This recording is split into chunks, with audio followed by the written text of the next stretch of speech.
ช้เงินเกินตัวมาดูนางสาวบี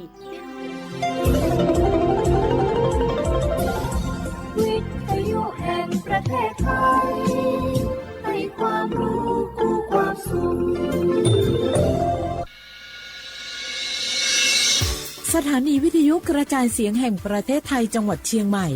AM 1476 กิโลเฮิรตซ์สถานีวิทยุภาคภาษาชาติพันธุ์แห่งเดียวในประเทศไทย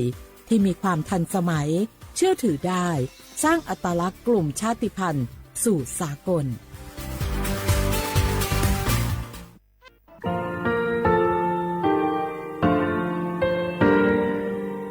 งาคือมีติปิเพกาวิเชล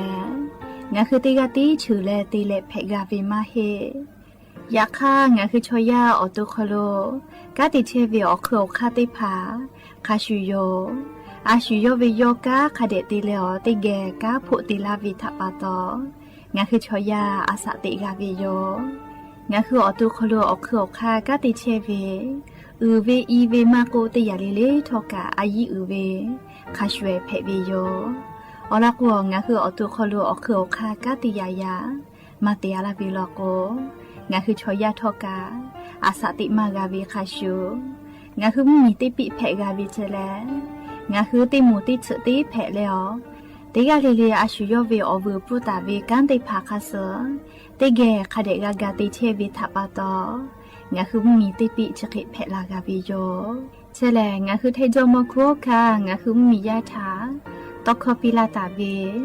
ปุราเวติเชเสนีเสหปามัชหปานิงาติเชออกขอทามัววิทยาลัยวิชาการศึกษาประสานมิตรโกเวออคโลจากเกรทาไทโจโมคุโฮคางาคือมียาถาปิยาลาตาวิตอคอติพายโย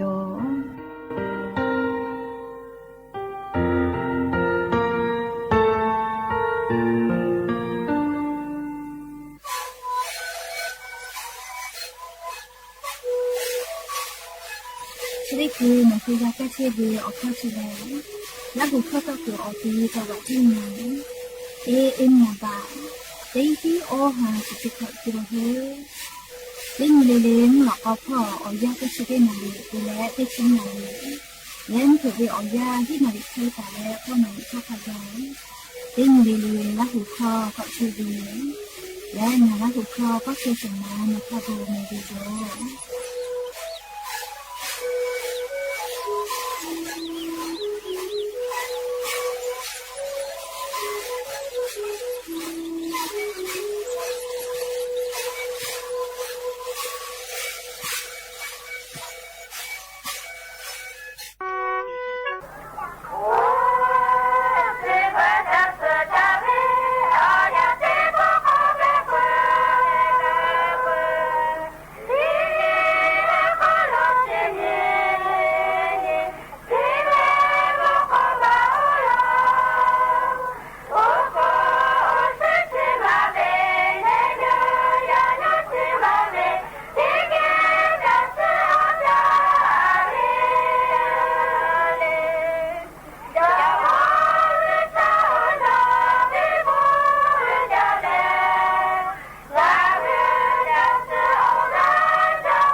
อบูดัจจาวิโยอย่าปึฮาติปอทอกาดัจจาวิโอญอยาเชอคโลงาคือติปอกอกะมีลาเลอชุปาอุปาลุเชตาวิโอวิโอเนีราหุยาติภาเกอติเกไรกาอบูดัจจาคโลอคอกะกอกาดักเชวิทัปตออลอปติกาลิเลทาตาอุยอยาวิโอคโลละเซจาเลอไรกาอบูดัจจากวิโอคโลหะยูลาวิโยแมหาวิโอวิโอเนีราหุยาเขาพ่อเชพอลุเชตาวิขาคิเพเชเลติกาลิเลทอกาจาเมดอเมซเมกาเมฮาเลดอซาเทโอลีนาจะได้เจอวิโอยานี่คือไทมิกอคโลกามุยิคืออยาเพวิทัปตอเจ้ายาคาสเพตอลาเชวิอานาอากอติพัทธานี่คือตอดาเลปูกากากิตูติกาลิเลกาจาวิดอวิเชวิจอวิติเจลิลิพอกาอายิอยู่เลอาชุยอตัวยอยากาทาคาเดนหาซาดักอิสิแมและยันยิเวอยาเลจะได้สอคโลกาซุปเปอร์เซนีก็ฮาปาเซเทบาฮาปาคโลยันนิกานิชออนีหมอนเพวิโยและจะขอนิหินชงาขอสุขอฮาวิโอวิโอเนียละหุยาติเผาติฮาเลเลวิโอยาฮินาริควายตาและก็นาริทักไกติฮาเลเลงาคือละหุคอไรกาอบูดาเจ้าคโลตอกไอเชวิโยวิทยุเรดิโอเอ็มติฮิโอฮัสติคกิโลเฮิร์ตติไลพอปุตตะเลกันนิพอติพอFacebook Fanpage สวทเชียงใหม่ AM 1476พ่อไลฟ์สดติดต่อไกเจองาคือละหุยาค่ะพ่อสาพ่อจโกอุพ่อพอนาและติแกนี่คือละหุชอเจทาออกคือปืตาและออเลมือทักขะไกติแกออกาปิดักไอแพวิโยแล้วอย่าปื้อฮาวิโอยาคโลกายูเวลาตาวิซาตาออลอติผาไลลอจอตาวิโยแม่ปากรมอุตุนิยมวิทยาพ่ออยู่คือฉันแต่นี่แล้วอลอซาตาปีลาเกตาวิแลงาคือไทมีกืออคโลทอกาลีชริสุเวอยาแลมุยีจอมาเฮลอแม่ไลพอกาติกาติติมุยีลามาจากตุเสเจเตยาชริคือเลมุฮอมุยีลุพายุไต้ฝุ่นรากาซาก็วิชอไทมีกือทามาฮึลาแม่เลมุฮอมุยีลุชติดีฮึลาวิลอโกแลจาจาวิโยแม่เลมุฮอมุยีลุชอแสะแขะแปะเวก็มาเลดีเปรชันเลพายุโซร้อนแต่ละไต้ฝุ่นนะยาก็ไต้ฝุ่นเชเฮจาเวเลคือคนยิเวตยาธามุฮอมุยิลุพายุไต้ฝุ่นเฉลเลแฮปัมมีลาชื่ออฮอเตตอนาพ่อลุยวิเจเตียเราก็สอบปอผัดนี่เราก็เวียดนามเมียวลุยวิเจแม่เลนี่ชงานนี่กว่าเวียดนามมีเลลาชื่ออฮอติตอพ่อลูเอวิเจใครแต่แล้วมุฮอมุยิรุชกาเลียเวียดนามเมียวกาวิชอไต้ฝุ่นลูแผ่วิชกาโอกาอาจจะก่อย่อยะลาและเลพายุโซร้อนแต่แล้วเวียดนามเมียวลุยตุโยเจยากนิเวตยาทะเลให้ปั๊มมีกานี่ชงันตาเลนชขอนิเวอยาชอคโลเลมุยิลาจาวิโยเลอยากข้างหือไทมีกอคโลตุโกมุฮอมุยิรุเลพายุไต้ฝุ่นรากาซาก็วิชอมาหือลาแม่อยากข้ากามุยิติดีงาคือไทมุเมียวนาติตอพ่อโลมือหือลาตาวิเจจะทาปะตออยากนี้นี่ชอนตาเลนนี่ชขอนี้ก็ฮาปาวิอยาชอคโลงาคือไทมุเมียวนาติตอภาคอีสานพ่อไทมีกอก็เจอติตอมุนีตอพ่อเตเลกุทิพ่อคาไกยานี้นิชออนตาลินชขอนี่คาไกไลกาไลจิอคโลเตปอมุยีกอลุลาเลอมุยีลามาจากไอตุโยเจเคก็กูให้แลฝาก็เวนะเลมุยีลาจาละโกให้ผู้ขอวิกาลูลุลาอีกะทูมีปะเวรูลูฮาลูเพวิชริพาทากูให้แลฟาตะก็เวลอแม่เลนิเวตยาทาจะขอเป้ากางาคือไทมีกอคโลกามุยีลาจาเลอีกะลูลุลาวิทัปะตอลูวิสิเวกาฟูเวมาลาโกโกเลมาวิติขอโยแม่เลนัวอำเภอแม่แจ่มพ่อจะขอเป้าติกา มูยีลาจาวิทัปตอลีกะลูลูลาแลอาเพื่อแม่แจมอคอโลแลอีกะถูแลลูวิสิเวรับผู้ไกปุวินปอเกาแม่ลีจะขอเป้าเจติกาเรียกว่าสติฮาลูลาวิชอยะนิคาไกกาเลียนัวอาเพื่อแม่แจมอาเพื่อติตอเรียจุยาสนากาติกเยวุสอลิฮิยามียาเชกเยคาไกกาเลียอาเพื่อแม่แจมจาวะจิไมอคอโลลีมุยีลาจาเลเฮปุขอวิกะลูลูลาเลอีกะถูแล้วลูวิสิเวอเจติพารับผู้กับแพกเชเวลอแม่ลีอาเพื่อแม่แจมลอกูกาลีงาคือจาวะจิไมอคอโลเวติอาเพื่อยกงาคือจิไมชอนชงะอาเพื่อจอวิแม่เลวีอุจาเวจังหวะอุจาเวเลติจังหวัดเพวิโยชงะอาเพื่อจอเวเลขกว่าอาเพื่อแม่แจมกาลีงาคือจาวะจิไมอคอโลเวติอาเพื่อโยจะขอเป้าอินปอเกาลีกะลูลูลาลีกะถูแลลูวิสิเวกาผู้เวเลขกว่ามุยมาปือฮิโลแม่เลยันตาแล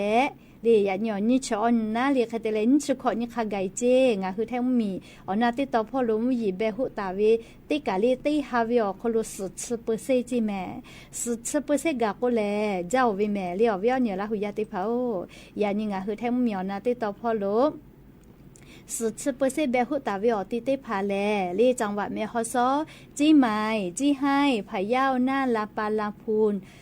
ตากกำแพงเพชรพิจิตรและจังหวัดเพชรบุรีติดต่อพ่อขากายเจเปิดตาเลกาเลียภาคอีสานพ่อกะสุดเปอร์เซ่ลอไทยมีก็จะติดต่อขอเปอร์เซ่มุนยต่อพ่อสุดเปอร์เซ่ไทยมีก็ฮอติดต่อเซเปอร์เซ่ตาแล้วอเปอร์เซ่อคอโลและกุฏิพ่อกะขอเปอร์เซ่จิเมลิจกายานิงาหุมมีอคอโลเลมุยีลักตาเวเล่มุยเบหุตาเวจุยจปากรมอุตุนิยมวิทยาพ่อยุคือชื่อนี้แต่นี้ชานี้แต่นี้แล้วปีลาไกตาเวซาตาติพายโยยากงาคือจังหวัดจิมายอคโลกาเลียอำเภอแม่แต่อำเภอจีดาวพ่อกามุยลาจากโกเลียให้ผู้ขอวิกาลูยาลาเลลูฮาลูแผเลกะทูมีปะวิชติพาทากูเฮเลฟาตาแต่กูแลละจะละฮาพ่อกาติปาโอโมติภากางาหุมียะทาอลอซาตาติภาเป้าถูลักไกปวิโยเลจกาอลอเปติต่อคโลยูเวลาเลเลียงาหือวิยเนี่ยละหุยาเจ้ายาคัสเพเชเวมุชามุยีพ่อนี่คือกะมีและกูเฮกูฟากาตัวอโปอลอซาตาติภายูเวลาและจะเคชิลากาลาวิโยและเลียวยาเชเวอคโลงาหือละหุยากาติเกซาตาอาชุยละหุชเจเวตอคอซาตาติเกกะหายูและเลียกานาตัวโปแนอชอปากะแต่ปีแผวิโยไงติกาติเชนเชลีอาชุยละหุชเจตอคอหาซาวิโอคโลซาตาปิดาวิติจึแผวิโยแม่จ้าเลกาลีอะโลก็เจ้าวิโอเนี่ยละหุยาติเผาชิบุญฮาเวอจุยอยาเลมาฟูมาเพจอมาโมจอวิโอจิกะตอเราลอแม่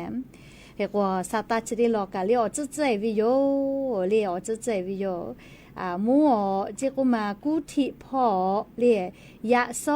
แม่เลี้ยจะใจวิแม่เลี้ยชวิอขั้วจะใจเลยมาจูเลยยาโซน่ะสนาลิวิอยาเจเลี้ยมัวกุฏิพ่อซื้ออยู่โรงพยาบาลวชิระพยาบาลเขตดุสิตกทมมติต่อพ่อชอกายากกะติเลเลียมีหลอดไฟฟ้าเลียมีกุหอกะแกวิกะจอวิโยเลียเคเตเลยาซอสนาลิวิอยาเลียอติชริตอวุสอเลียกายากมีกุกะจิลุยวิจกุมาปุโธวิโอเนี่ยละหุยาติพอก็จ้ามีกุกะจิลุยวิเจเลียอโลซาตากะยุตาละหาเลียชปอกะเลียมีกุกะจิลุยวิเจเฉจะเคตอเพวิแม่เลียวิโอเนี่ยละหุยาติพอกายากอปิลามิเซวิเชลีมีกุกะจิลุยเวเลียห่อลอกว่ามีหลอดไฟฟ้ายากอดูปวาวิจอวิเลีมีกายากอห่อกะกุฏิพ่อจอมุเพียวเจติโตลอกอหมอทอกะคาจาลีโอเคเวทาปะโตลีกายากอคุห่อกะติปอมีลอกิกยากอจะติพัตยาวิจอวิแม่เลียเคกุนเสเลียยากอเลียกะเลลูมีกุกะจีแลกวยชกุกุเกเวปโทปอกุเยเชวิติภากะหาพอยลาอยู่เฮเลียสาลือเลกะกะติแคกุมาปโทเป้าลาเชเวเลียปโทก็จะเลียวเวียวเนี่ยละหุยาติเผาเช่กะกะยากอกะมีกุข้อจะเคติกะจีปุโลแม่ลิเฉวมัวกุฏิพ่อยาซอเลียสนาลิธาแพวิเจเลียกก็ซื้ออยู่ณเชเยวุสกะจอวินะฉปะโกณเชเยอยู่เลีย ฮามอตาวิชเป้าเราก็น่าเฉยแผวิโยเรียกว่านิเวศยาธาซื่ออยู่ชกาเลียโรงพยาบาลวชิระพยาบาลก็เวจีมั่วเขตดุสิตเรียกกุฏิเตต่อพ่อเจยาสนาสนาลิเวียยาลีอาโลกาติเคเลียลาเคกะโอกาจิลุลิปโทยูจาก็จาลีอาโลภัยธรรมชาติมาพูมาเพจอมาหมจอเวียจกะกาติตอละเชวแม่เคเตเลอยาซอเวียยากะลิงะฮือกายากอพ่อนิหาซาเชเวกาติเปาหมูกะเรียติปติอยากก็เชลีมิกูกาจิลุยเวอคโลหะนิเวนะเคเตลมุมิยาเรกายากก็ชะเตจาเยกมาลาหิจิแม่เรียกกว่าอ้อกายากก็สุโขทัยไกพ่อเวอยากก็ติจะทะเยก็เวนะเหลียวเราก็ชะได้คืออยากก็ชะได้จะเรชะแกเจกาจิลุยเวมาเฮเรอโลคาจวยซาวิโยเรียกเคเตลมัวมีกุขอกาจิลุยเวทัปตออยากก็ชะได้จะเกลาลามากาจิแม่เรียกกว่าอธิบดีกรมโยธ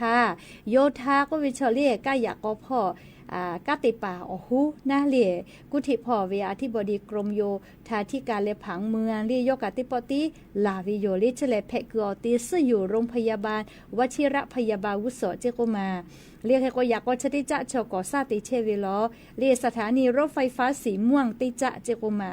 ลิโมฮอมีกูดัววิทาปตอมุยิลาจาลินาไขนามาสนาเลกายากอเฉยกขยมีกูขอกาจิลุยเวเลอบุดาเลกาติเคกามาจิลุยเลชกามาสุสิวิทาปตอยากคาไลกาลิวปอเชเวเลขจอยฮับพอยหล่อๆให้ตุอยู่ให้แม่เลชกากุฏิพอนาเลชดิคือกายากอเลกาจิลุเอเวโกลุนะนักน่าจะรอแม่เรียกก็ผู้ว่ากุฏิพ่อเวผู้ว่าชัยชากาลีลุยแลเรียอติเชเดเผาคโลกาติกะชันไกเชอวิโยเรียกก็จะกะอยู่เวลาแรงหัวเวียวเนี่ยละหุยติผาทาอลอซาตาติผาจะเคเกามาลาวิโยแม่ก็จาลีมีปะเวมีกูกาจิลุเอเวเรียลูฮาลูเตเวเรียขอคุหลอคุพ่อจะขอเป่าอโลภัยธรรมชาติทับปะตองคือมีกูชอยาอาสากากาสุไกมาเจ้าหรือแลกาลินูไม่แจมพ่ออยู่เล่นหนวปังอูพ่อกะวิญญาณมงชอจือขะขอล้มเผือเจ้าก็มามุยลาจาเลกลูฮาลูติชเวลาเลเยกาลูบาชอกะติชกากะพะสเวลิปุลาวิติหาปะขอโลงาหือไลกาทอกะซาตากะกะตุโยเลชกะมาฟุมาเพจอเวเลมุยกาลาโกลาจาอิกะทูเวเลเปือเลมูไทมิกก็จะติต่อพ่อแล้วก็เลเครื่องปัสสะก็เวเลโมกะอีกะต่อวิเขือวิกะขวบปีวิเจคเตแลอีกะถูเลลูวิสิวิกะฟุมาจาแม่เลจะขอเป่าจะกะเลภัยธรรมชาติละจุละฮะแพตอลาวิอจิติพายโยเลอยู่เวลาแล้ววิอเนี่ยละหุยติพาชะเกามาลาวิโยแม่เฮโกเลติรอก็เกษานะอย่านิกาซาตาไล่รออยู่เวลาตาวิทาปะตอเลเฮโกบัติพอจ้าดาวิซาตาถะก็เกษาหาวิวเนี่ยละหุยติเผางาคือจังหวัดจีใหม่เก่าอเมบุจาเวติจังหวัดเพวิโย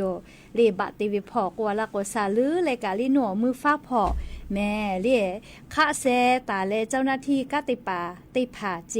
มียากเกี่ยวมาติคอรมอนชกอนีติชาปาวิคัสไทมิกอคโลเซเชเพตุวิบะติวิมาโกบะเตมาติปิเวเลคอรมอมาติจอวิคัสติวิอคโลคะเซติผาคะยากเกี่ยวผู้ก็จาวิโลเจเลคเตเลเจ้าหน้าที่กะวจาวิโลเจคเตเลอลอชได้ผาเลกะชากาวิโยเลคเตเลจะได้คือเวียยังคือผู้ว่าราชการจังหวัดจีใหม่กะเรียมีกาติปาเรียมาที่มาจอวิอคลมมียากเกี่ยวฟูก็จาวิลโกอายิติตุโยเจค่าทำเนียลโกติหักขอฉบะเจติเบวิเจชวิอหรือวจาวิแลมาที่มาจอวิอคลมมียากเกี่ยวฟูก็จาวิแผ่วิจิแม่เฮโกเลียยานิเวียากาลีอธิบดีกรมการปกครองเลียปุราชายอผู้ว่าราชการจังหวัดเพวิโยเลียอธิบดีกรมการปกครองเลียปุราชางาคือจิมายอวิผู้ว่าราชการเพวิโยแม่เรียกแค่ยานิเวียาลียกะนัวอำเภอฝางเลียมือเฝ้าเวียอำเภอย่อโตไกวิโยลีมือเฝ้าลีออตูไกวิโยอลอกอำเภอฝางเฉลบะเตวิอคโลฟูวจาเวแต่ก็แลมียาตากาลาและละฐานติภากะจอวิเจคเตเลคะเซตาเลกะ เลเจ้าหน้าที่อำเภอคโลกาติป่าและลีกาชากาเลอแตวนาติพิติยะวิลโกมีเวอเลี้ยวคักกฎหมายแต่ตาวิคัสอายีคเดติตุโยเจยก็ยานิเวอยากาเรียงาคือไทยมิงก็คโลเวอธิบดีกรมการปกครองเรียอตุกะติปอติไกและอลอชติผาถากะชาวิโยเรียกเตและมาที่มาจอวิอคโลเตอาเพเลเลบะติปิวิอคโลฟุตาวจาแต่ก็เลเตอาเพเลลิเตและเลเตและเลเตอาเพเลฝึกแกวิเจหรือรายการนายอาเพแพวิเตกาเรียกคเดกาทูวิเจเรียกก็จะได้คือวิอยาเรียเตผากวยกุเชมอฟูก็จาลาวิฟูจอเลบัดผู้มาจอเลบะเตมากาเวก็กาจอมอเลเฮก็เชแต่แล้วก็ชูก็จาละก็โนคือละทางคเดกายูเวโยเลจิใหม่เฮก็ผู้ว่าราชการจังหวัดจิใหม่แก้วติปอติออลอตาลุยแพวิแมเลจะได้คือสูดำรงธรรมเลติจังหวัดลิลิกาพอวิโยลิโนคืออะไรชุบฟูก็จาลาเวบาจติวิอคโลมาที่มาจอจะเคติก็จาลาเวอเจจอวิลโกเลละทาติภาคเดอยู่และสุนดารมธรรมก็เวติจังหวัดลิลิสนาแต่วิอคโลจะตายแพวิโยแม่เลเคก็งาคือวิอนี้ละหุยาติภาทกะเลมาที่มาจอวิอคโลกาผู้วิลโกนั่นเลยโนคือกาอค่าจะเคจอวิเจแต่ก็แลเรียติยาลอกกาอาจุยารัฐบาลกาจะได้คือแลเรียนายกรัฐมนตรีนายกรัฐมนตรีชติคือเซชนิกาติกาเวเลนายอนุทินชันวิรากุลกาสสติภาเลยอยู่คือพื้นที่ออติอคอโลลุยและปะห้าวรอชติภาอยู่คือมียาเกี่ยวจากนายละเลลีละทาติภาอยู่และมัวรัฐสภาคอโลจีดากอติอนายกเกี่ยวขกายกาอรอชติภาเกาวิโยเลเขกว่าอาจุยารัฐบาลชติชุเลกาตาติลาโกเลเลอเจชติภากามาที่มาจอวิอคอลมียาเกี่ยวบะเตเลฟูก็จะวิชติภามากาจอจือแต่ก็แลเรียนายกรัฐมนตรีเรียงคือไทยมีกอคโลชติคือเวนายอนุทินชันวิรกุลยกะจะเคโกกาวิโยเรียกก็จะกางาคือจังหวัดจิมายคโลแม่บุเวนะเรียจิมายเจติมายหลายจังหวัดเรียคอต่ออาวิโยเรียกคัทกามีเวอเรียกค่ากฎหมายคัสกว่าละโกเรียหลักฐานติผากาจอวิลิชัวหมอก็เจกูมาแผลิหลักฐานคเดกาจอวิลิเตเจเลเลกะน่าเรียยก็จะกาอยู่เวลาแล้ววิอเนี่ยละหุยาติพัทาจะเคชลาวิโยเตยามาติคอรมอนี่ชกอนี้ติชหาเป่าคโลแต่ตาวิชแลเลจะขอเป้าปุ๋ยวิมาฮิเจนแนขอเป้าขอฮาปาจูฮาปาไทยและเลนี่ชกอนี้ติชหาปามาติคอรมอนายกเศรษฐาเตทาเวโตลาตาวิลิชติดอเลเลแนขอเป้าขอฮาปาไทยและมาติคอรมออาสาปุ๋ยวิเจเลก็จะกะอยู่เวลาแลลิงาคือราหุยาติพัทะนาลิออลอซาตาติพัชเกชลากาลาวิโยแมและชุด这个里这耶路啊那这耶那 JRSV 啊那这美丽อชิผู้เลเลาะนาเวอานาติเลกา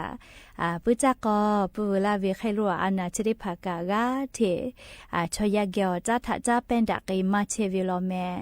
นาปากนาจาเลมานาจาปากวยมานาจาติภาลอกวยเลอานาชริภาทัปตออาสากาสุไกวิกาจอวิโยเลชราปตองาคือติกาลิลิกาเชซาจอซากาตุอโปออกาวซาคเดจอเลออานาอากอติภาทะตอดากากิตุอโปติกาลิลิกาอาชุยอตัวยอยากาทักเด่นหาซาดักอิสิแมแล้วอย่าปื้อฮาวิอยากาอยู่เวลาและเกามาดัดเวซาตาเลจะให้ไม่จะได้ยอลุลาแล้วออกาพิลาเชเวงาฮืราหุยาติกาลิลิกาอบูจาแม่ติกาลิเลซุแม่กาแม่เชซาจอซาฮาเลดอซาปีอบูจาเส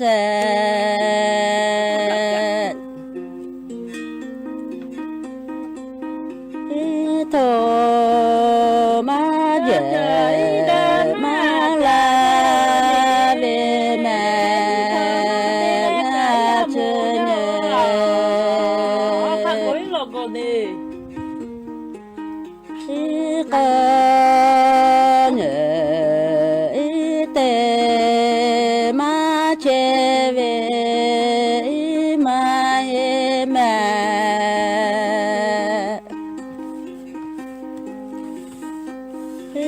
งาจ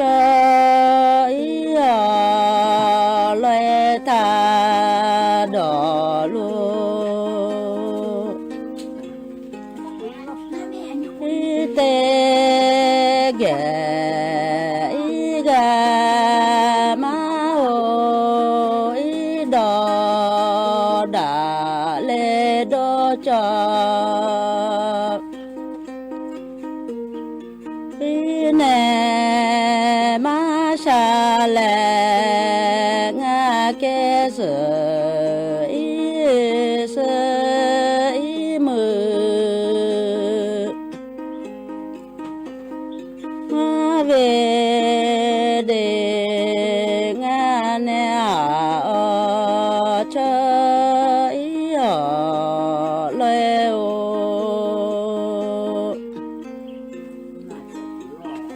ทีเลโคปื้อเธอแผ่อีโทมาอีเดมาดาอีตาอีโก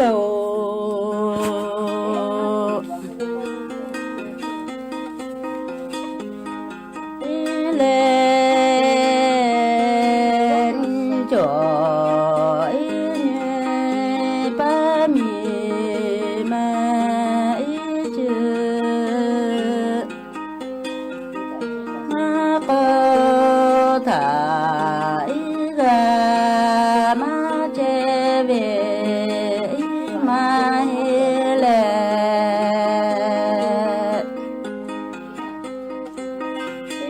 งาเนมาเลโวเอปาเลเลโฟอีเธอโฟอีเธอแม่อีโกมากะเด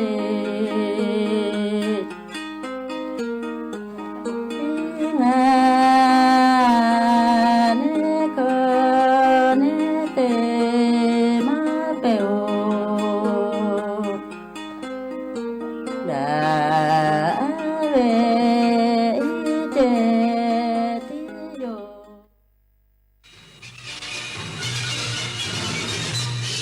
สถานีวิทยุกระจายเสียงแห่งประเทศไทยและเครือข่ายทั่วประเทศเสนอข่าวต้นชั่วโมง รู้เร็ว รู้จริงเกาะติดทุกสถานการณ์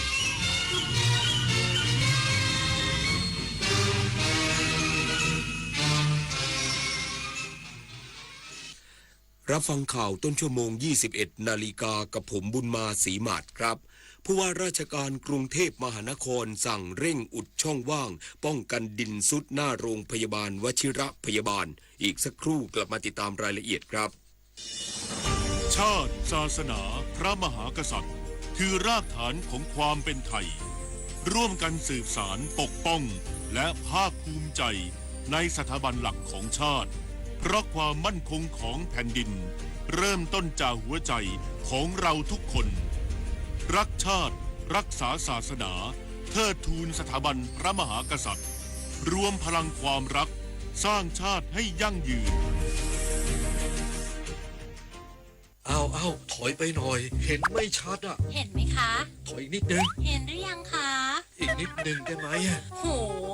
มองการไกลเชียวนะคะ อายุที่มากขึ้นมาพร้อมกับปัญหาความเสื่อมของดวงตา มายืดเวลาดวงตาสุขภาพดี ด้วยการหมั่นสังเกตอาการผิดปกติ รับประทานอาหารที่มีประโยชน์ สวมแว่นตากันแดดเมื่ออยู่กลางแจ้ง และตรวจสุขภาพดวงตาเป็นประจำทุกปี ใส่ใจดูแลรักษาดวงตาเพื่อมองดูโลกอันสดใสไปอีกนาน เมื่อเราก้าวทันเราต้องรักษาพัฒนาและส่งเสริมผลประโยชน์เพื่อความก้าวหน้าสู่ยุทธศาสตร์ที่สำคัญเราพร้อมผลักดันกิจกรรมเชิงรุกที่สร้างสรรค์ในทุกมิติรวมทั้งสร้างสรรค์ความเข้มแข็งในภูมิภาคที่มีอาเซียนเป็นศูนย์กลางเราสนับสนุนการส่งเสริมและเชื่อมโยงในเวทีเจรจาการค้าการลงทุนเรารักษาสันติภาพเสถียรภาพความมั่นคงและความมั่งคั่งประชาคมอาเซียนประชาชนเป็นศูนย์กลางเราไม่ทิ้งใครไว้ข้างหลัง เรามาเชิญชวนทำกิจกรรมเดินวิ่งการกุศล9ด้วยธรรมครั้งที่ 9 ครับซึ่งจะจัดขึ้นในวันที่ 9 พฤศจิกายนนี้มาร่วมกันเยอะๆเพราะว่าเป็นสิ่งที่ดีมากๆช่วยเหลือโรงพยาบาลทั้ง 19 โรงพยาบาลก็มาร่วมวิ่งทำบุญกันเยอะนะครับติดตามที่เพจ9ด้วยธรรมนะครับดูรายละเอียดมาสมัครมาร่วมกันได้ครับเรามีวิ่งกัน2ระยะมี5กิโลแล้วก็ 10.5 กิโลสามารถร่วมบุญกันได้ค่ะก็อยากให้ทุกคนเนี่ยมาวิ่งมาร่วมทำบุญมาสนุกกันเยอะๆนะครับ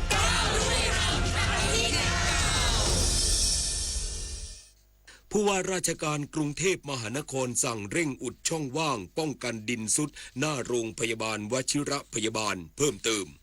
นายชัชชาติสิทธิพันธ์ผู้ว่าราชการกรุงเทพมหานครเปิดเผยหลังการประชุมศูนย์บัญชาการเหตุการณ์ผิวจราจรถนนสามเสนหน้าโรงพยาบาลวชิระพยาบาลสุดตัวว่า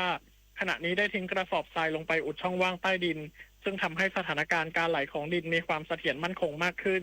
แต่ยังติดปัญหาโครงสร้างเหล็กของการไฟฟ้าซึ่งพังลงมาขวางทางอาจทำให้การอุดช่องว่างไม่สมบูรณ์ 100% จำเป็นต้องหารือร่วมกับผู้เชี่ยวชาญและหน่วยงานที่เกี่ยวข้องเพื่อจัดการต่อและหลังจากอุดด้วยกระสอบทรายแล้วจะมีการเทคอนกรีตเสริมเพื่อเพิ่มความแข็งแรงและหยุดการเคลื่อนตัวของดินโดยจุดที่น่าห่วงที่สุดคือพื้นที่ใต้สถานีตำรวจนครบาลสามเสนเนื่องจากเสาเข็มอาจเสียหายและเสี่ยงพังถล่มจึงมีการอพยพเจ้าหน้าที่ตำรวจราว50 นายและประชาชนที่พักอาศัยในห้องแถวกว่า20 ครัวเรือนออกจากพื้นที่แล้วขณะเดียวกันกรุงเทพมหานครยังสั่งห้ามรถบรรทุกผ่านถนนสุโขทัยเนื่องจากยังพบการเคลื่อนตัวของดินส่วนอาคารโรงพยาบาลวชิรพยาบาลได้รับการตรวจสอบแล้วว่ายังมีความมั่นคงแข็งแรงสามารถให้บริการตรวจรักษาผู้ป่วยได้ตามปกติแต่ในช่วง 1-2 วันนี้ต้องงดรับการรักษาผู้ป่วยนอกแบบ OPD ไปก่อนศัพทวีศรีวิบูลย์รายงานด้านคณะบดีคณะแพทยศาสตร์วชิรพยาบาลยืนยันอาคารปลอดภัยเหตุถนนสามเสนสุดตัวงดบริการผู้ป่วยนอกชั่วคราวผู้ช่วยศาสตราจารย์นายแพทย์จักราวุฒิมณีฤทธิ์คณะบดีคณะแพทยศาสตร์วชิรพยาบาลเปิดเผยว่าอาคารทุกแห่งของโรงพยาบาลได้รับการตรวจสอบจากทีมวิศวกรแล้วว่ายังคงมีความมั่นคงแข็งแรงและปลอดภัยไม่มีความเสียหายใดที่กระทบต่อความปลอดภัยของผู้ป่วยแต่ทางโรงพยาบาลของงดให้บริการผู้ป่วยนอกชั่วคราวในวันนี้และวันพรุ่งนี้เนื่องจากปัญหาการจราจรบริเวณโดยรอบขณะที่การรักษาผู้ป่วยในการผ่าตัดและการดูแลผู้ป่วยฉุกเฉินยังคงดำเนินการตามปกติโดยผู้ป่วยนอกที่ถูกเลื่อนนัดจะสามารถเข้ารับบริการและรับยาต่อเนื่องได้ในวันศุกร์นี้พร้อมย้ำว่าขอให้ผู้ป่วยมั่นใจอาคารทุกหลังของโรงพยาบาลปลอดภัยและแข็งแรงจังหวัดประจวบคีรีขันธ์ฝึกซ้อมการใช้เครื่องวิทยุคมนาคมการแจ้งเตือนภัยผ่านระบบเซลล์บรอดแคสต์เสริมประสิทธิภาพการประสานปฏิบัติพร้อมรับมือภัยพิบัติและเหตุฉุกเฉินในพื้นที่นายประทีปบริบูรณ์รัตน์รองผู้ว่าราชการจังหวัดประจวบคีรีขันธ์เป็นประธานเปิดการอบรมเชิงปฏิบัติการฝึกซ้อมการใช้เครื่องวิทยุคมนาคมโดยใช้คลื่นความถี่ในการติดต่อประสานงานระหว่างหน่วยงานของรัฐเอกชนและประชาชนกรณีเกิดภัยพิบัติหรือเหตุฉุกเฉินมีผู้เข้ารับการอบรมประกอบด้วยหน่วยงานภาครัฐเอกชนและประชาชนจำนวน114คนจาก41หน่วยงานมีการบรรยายให้ความรู้เกี่ยวกับหลักเกณฑ์การใช้คลื่นความถี่เพื่อสนับสนุนภารกิจป้องกันและบรรเทาสาธารณภัยและในกรณีที่เกิดเหตุฉุกเฉินและภัยพิบัติรูปแบบการใช้งานคลื่นความถี่การแจ้งเตือนภัยผ่านระบบเซลล์บรอดแคสต์พร้อมการฝึกซ้อมแผนบนโต๊ะโดยรองผู้ว่าราชการจังหวัดระบุว่าปัจจุบันแม้ว่าเทคโนโลยีสื่อสารจะก้าวหน้าไปมากแต่วิทยุสื่อสารยังถือว่ามีความจำเป็นเพราะในกรณีที่เกิดภัยพิบัติระบบการสื่อสารขัดข้องไม่สามารถใช้โทรศัพท์ได้การมีระบบวิทยุสื่อสารที่เป็นช่องทางเดียวกันในการติดต่อประสานงานจะทำให้การคลี่คลายสถานการณ์และการช่วยเหลือผู้ประสบภัยเป็นไปอย่างมีเอกภาพโดยเฉพาะจังหวัดประจวบคีรีขันธ์ที่มีสภาพภูมิประเทศเป็นภูเขาทะเล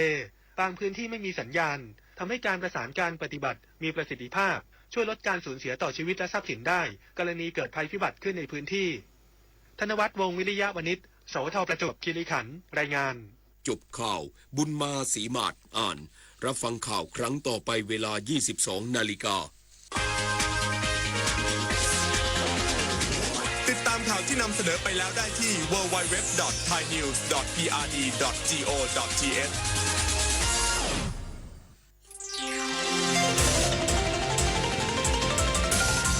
วิทยุแห่งประเทศไท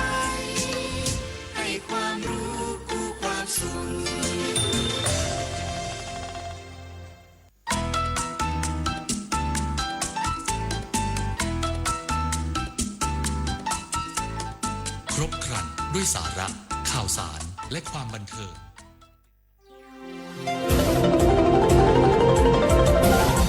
วิทยุแห่งประเทศไทยให้ความรู้คู่ความสุข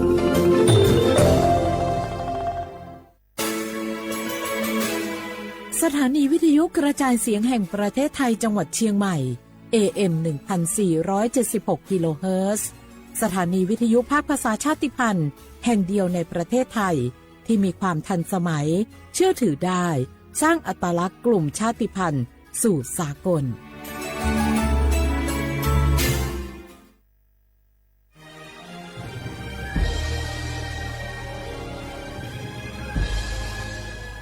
เกิดเป็นคนไทยเติบโตบนผืนแผ่นดินไทยจงภูมิใจในความเป็นไทยชาติไทยเรานั้นนับเป็นชาติที่มีความเป็นมาเก่าแก่ยาวนานเรามีภาษาวัฒนธรรมและมีสิ่งต่างๆที่เป็นเอกลักษณ์ให้เราได้ภาคภูมิใจในความเป็นคนไทย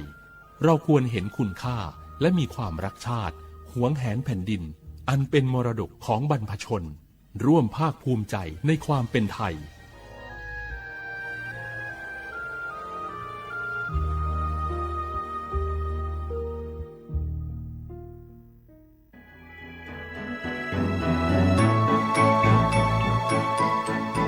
การปกครองระบอบประชาธิปไตยจะมีความมั่นคงก้าวหน้าเพียงใดขึ้นอยู่กับการที่ประชาชนในชาติรู้จักสิทธิเสรีภาพทำหน้าที่ตามความรับผิดชอบและมีคุณธรรมเมื่อมีความคิดเห็นที่แตกต่างเราจึงต้องเรียนรู้และแก้ปัญหาไปด้วยกันด้วยความสามัคคีปรองดองของคนไทยทั้งชาติเพื่อก้าวสู่ประชาธิปไตยที่มั่นคงรู้สิทธิรู้หน้าที่ตามวิถีประชาธิปไตย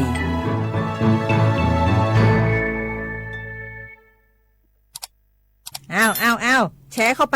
ปบะอ่านเลยก็แก้วกับผมก็ดูอยู่นี่นะเจ้นี่มันก็เป็นโลโก้ของหน่วยงานราชการนะนี่เข้าไปตรวจสอบแล้วยังว่ามาจากหน่วยงานรัฐแต่ก็ระวังก็เป็นเหยื่อเข้าปลอมเนอะเอาจะนั่นเลยก็นี่ใจถ้าบัตรตรวจสอบให้ชัดเจนนะแต่ที่จะได้ประโยชน์กลับส่งผลกระทบสมัยนี่มันหลอกกันง่ายนะหลอกเรื่องการทับซิทธิ์นั่นนี่โน่นเพื่อให้เขาไปกรอกข้อมูลส่วนบุคคลแล้วก็เอาข้อมูลเหล่านั้นเนี่ยไปทำธุรกรรมต่างๆหรือแม้แต่หลอกให้คลิกลิงก์สารพัดที่มันจะทำนี่นะถ้าอันเขาจะเนี่ยจะได้ดีนี่เจนี่อย่างแรกเนี่ยต้องตรวจสอบข้อมูลให้ชัดเจนจากหน่วยงานรัฐเนี่ยก่อนข้อ2ต้องมันติดตามข่าวสารหูเต่าตันและข้อ3ต้องมีสติไม่ได้เจืออย่างง่ายๆนะเพราะว่าพวกมิจฉาชีพมันจะใจความเจือความศรัทธาความโลภและก็ความกลัวมาหลอกคนทำให้หลายคนตกเป็นเหยื่อเขาก็ต้องเป็นส่วนหนึ่งในการตกเป็นเหยื่อหรือแชร์ข้อความอันเป็นเท็จบางอันเนี่ยเขาก็จะมีความผิดใดอยู่ดิ้มว่าดีหาเหลืองติดคุกแล้วแก้วนี่นะ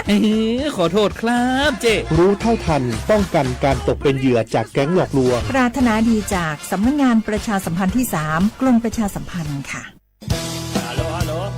สวัสดีครับพี่น้องอายุนี้เดือขยาว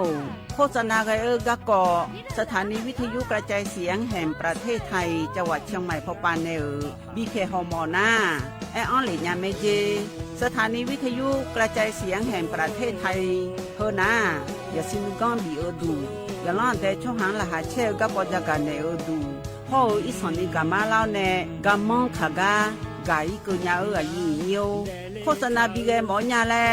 นึงมาอ้อนนานากาไงเหลียวเนไงชนยังอายุเนียวนากาสังโบนาขอนี่จำยองาซุงมีสีโกจำยอโกเย่และงาเดใจที่โบนาขอนี่จำยอเวนี่นี่โกเย่งาสีเวและงายีเนียวมาเจอเกญาบุกกี้ดูนี่สิข่าวรับสมัครไปทำงานต่างประเทศเห็นว่าจ่ายทั้งค่าตั๋วเครื่องบินให้ที่พักฟรีแถมมีโบนัสตั้ง5 เท่าของเงินเดือนมีเงินส่งให้ที่บ้านสบายเลยแต่เขาขอค่าดำเนินการเป็นแสนใช่ไหมแล้วก็ให้กรอกข้อมูลส่วนตัวแอดไลน์สแกน QR Code ด้วยรู้ได้ไงกำลังจะโอนเงินไปพอดีเลยก็ตอนนี้นายหน้าเถื่อนกำลังระบาดหลอกไปทำงานต่างประเทศรายได้ดีมีสวัสดิการเลิศพี่สาวฉันโดนมากับตัวเสียเงินเป็นแสนแทนที่จะได้โกอินเตอร์โหแบบนี้ก็พังหมดสิขอบคุณนะที่เตือนเกือบไปแล้วไหมล่ะเรา คิดให้ดีก่อนเชื่อ เช็คให้ชัวร์ก่อนแชร์ แยกแยะข่าวก่อนตกเป็นเหยื่อ ไม่เชื่อ ไม่รีบ ไม่โอน โดยสำนักประชาสัมพันธ์เขต 3 กรมประชาสัมพันธ์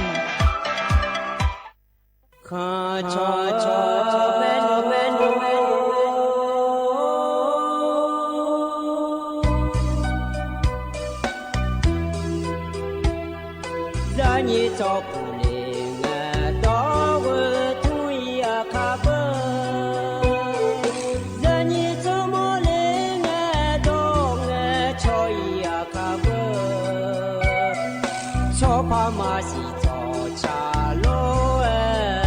นาย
อุจิพออุรุธรรมะเดไอเยนี่มีของยาโยกานาลุแนลอเยเนียว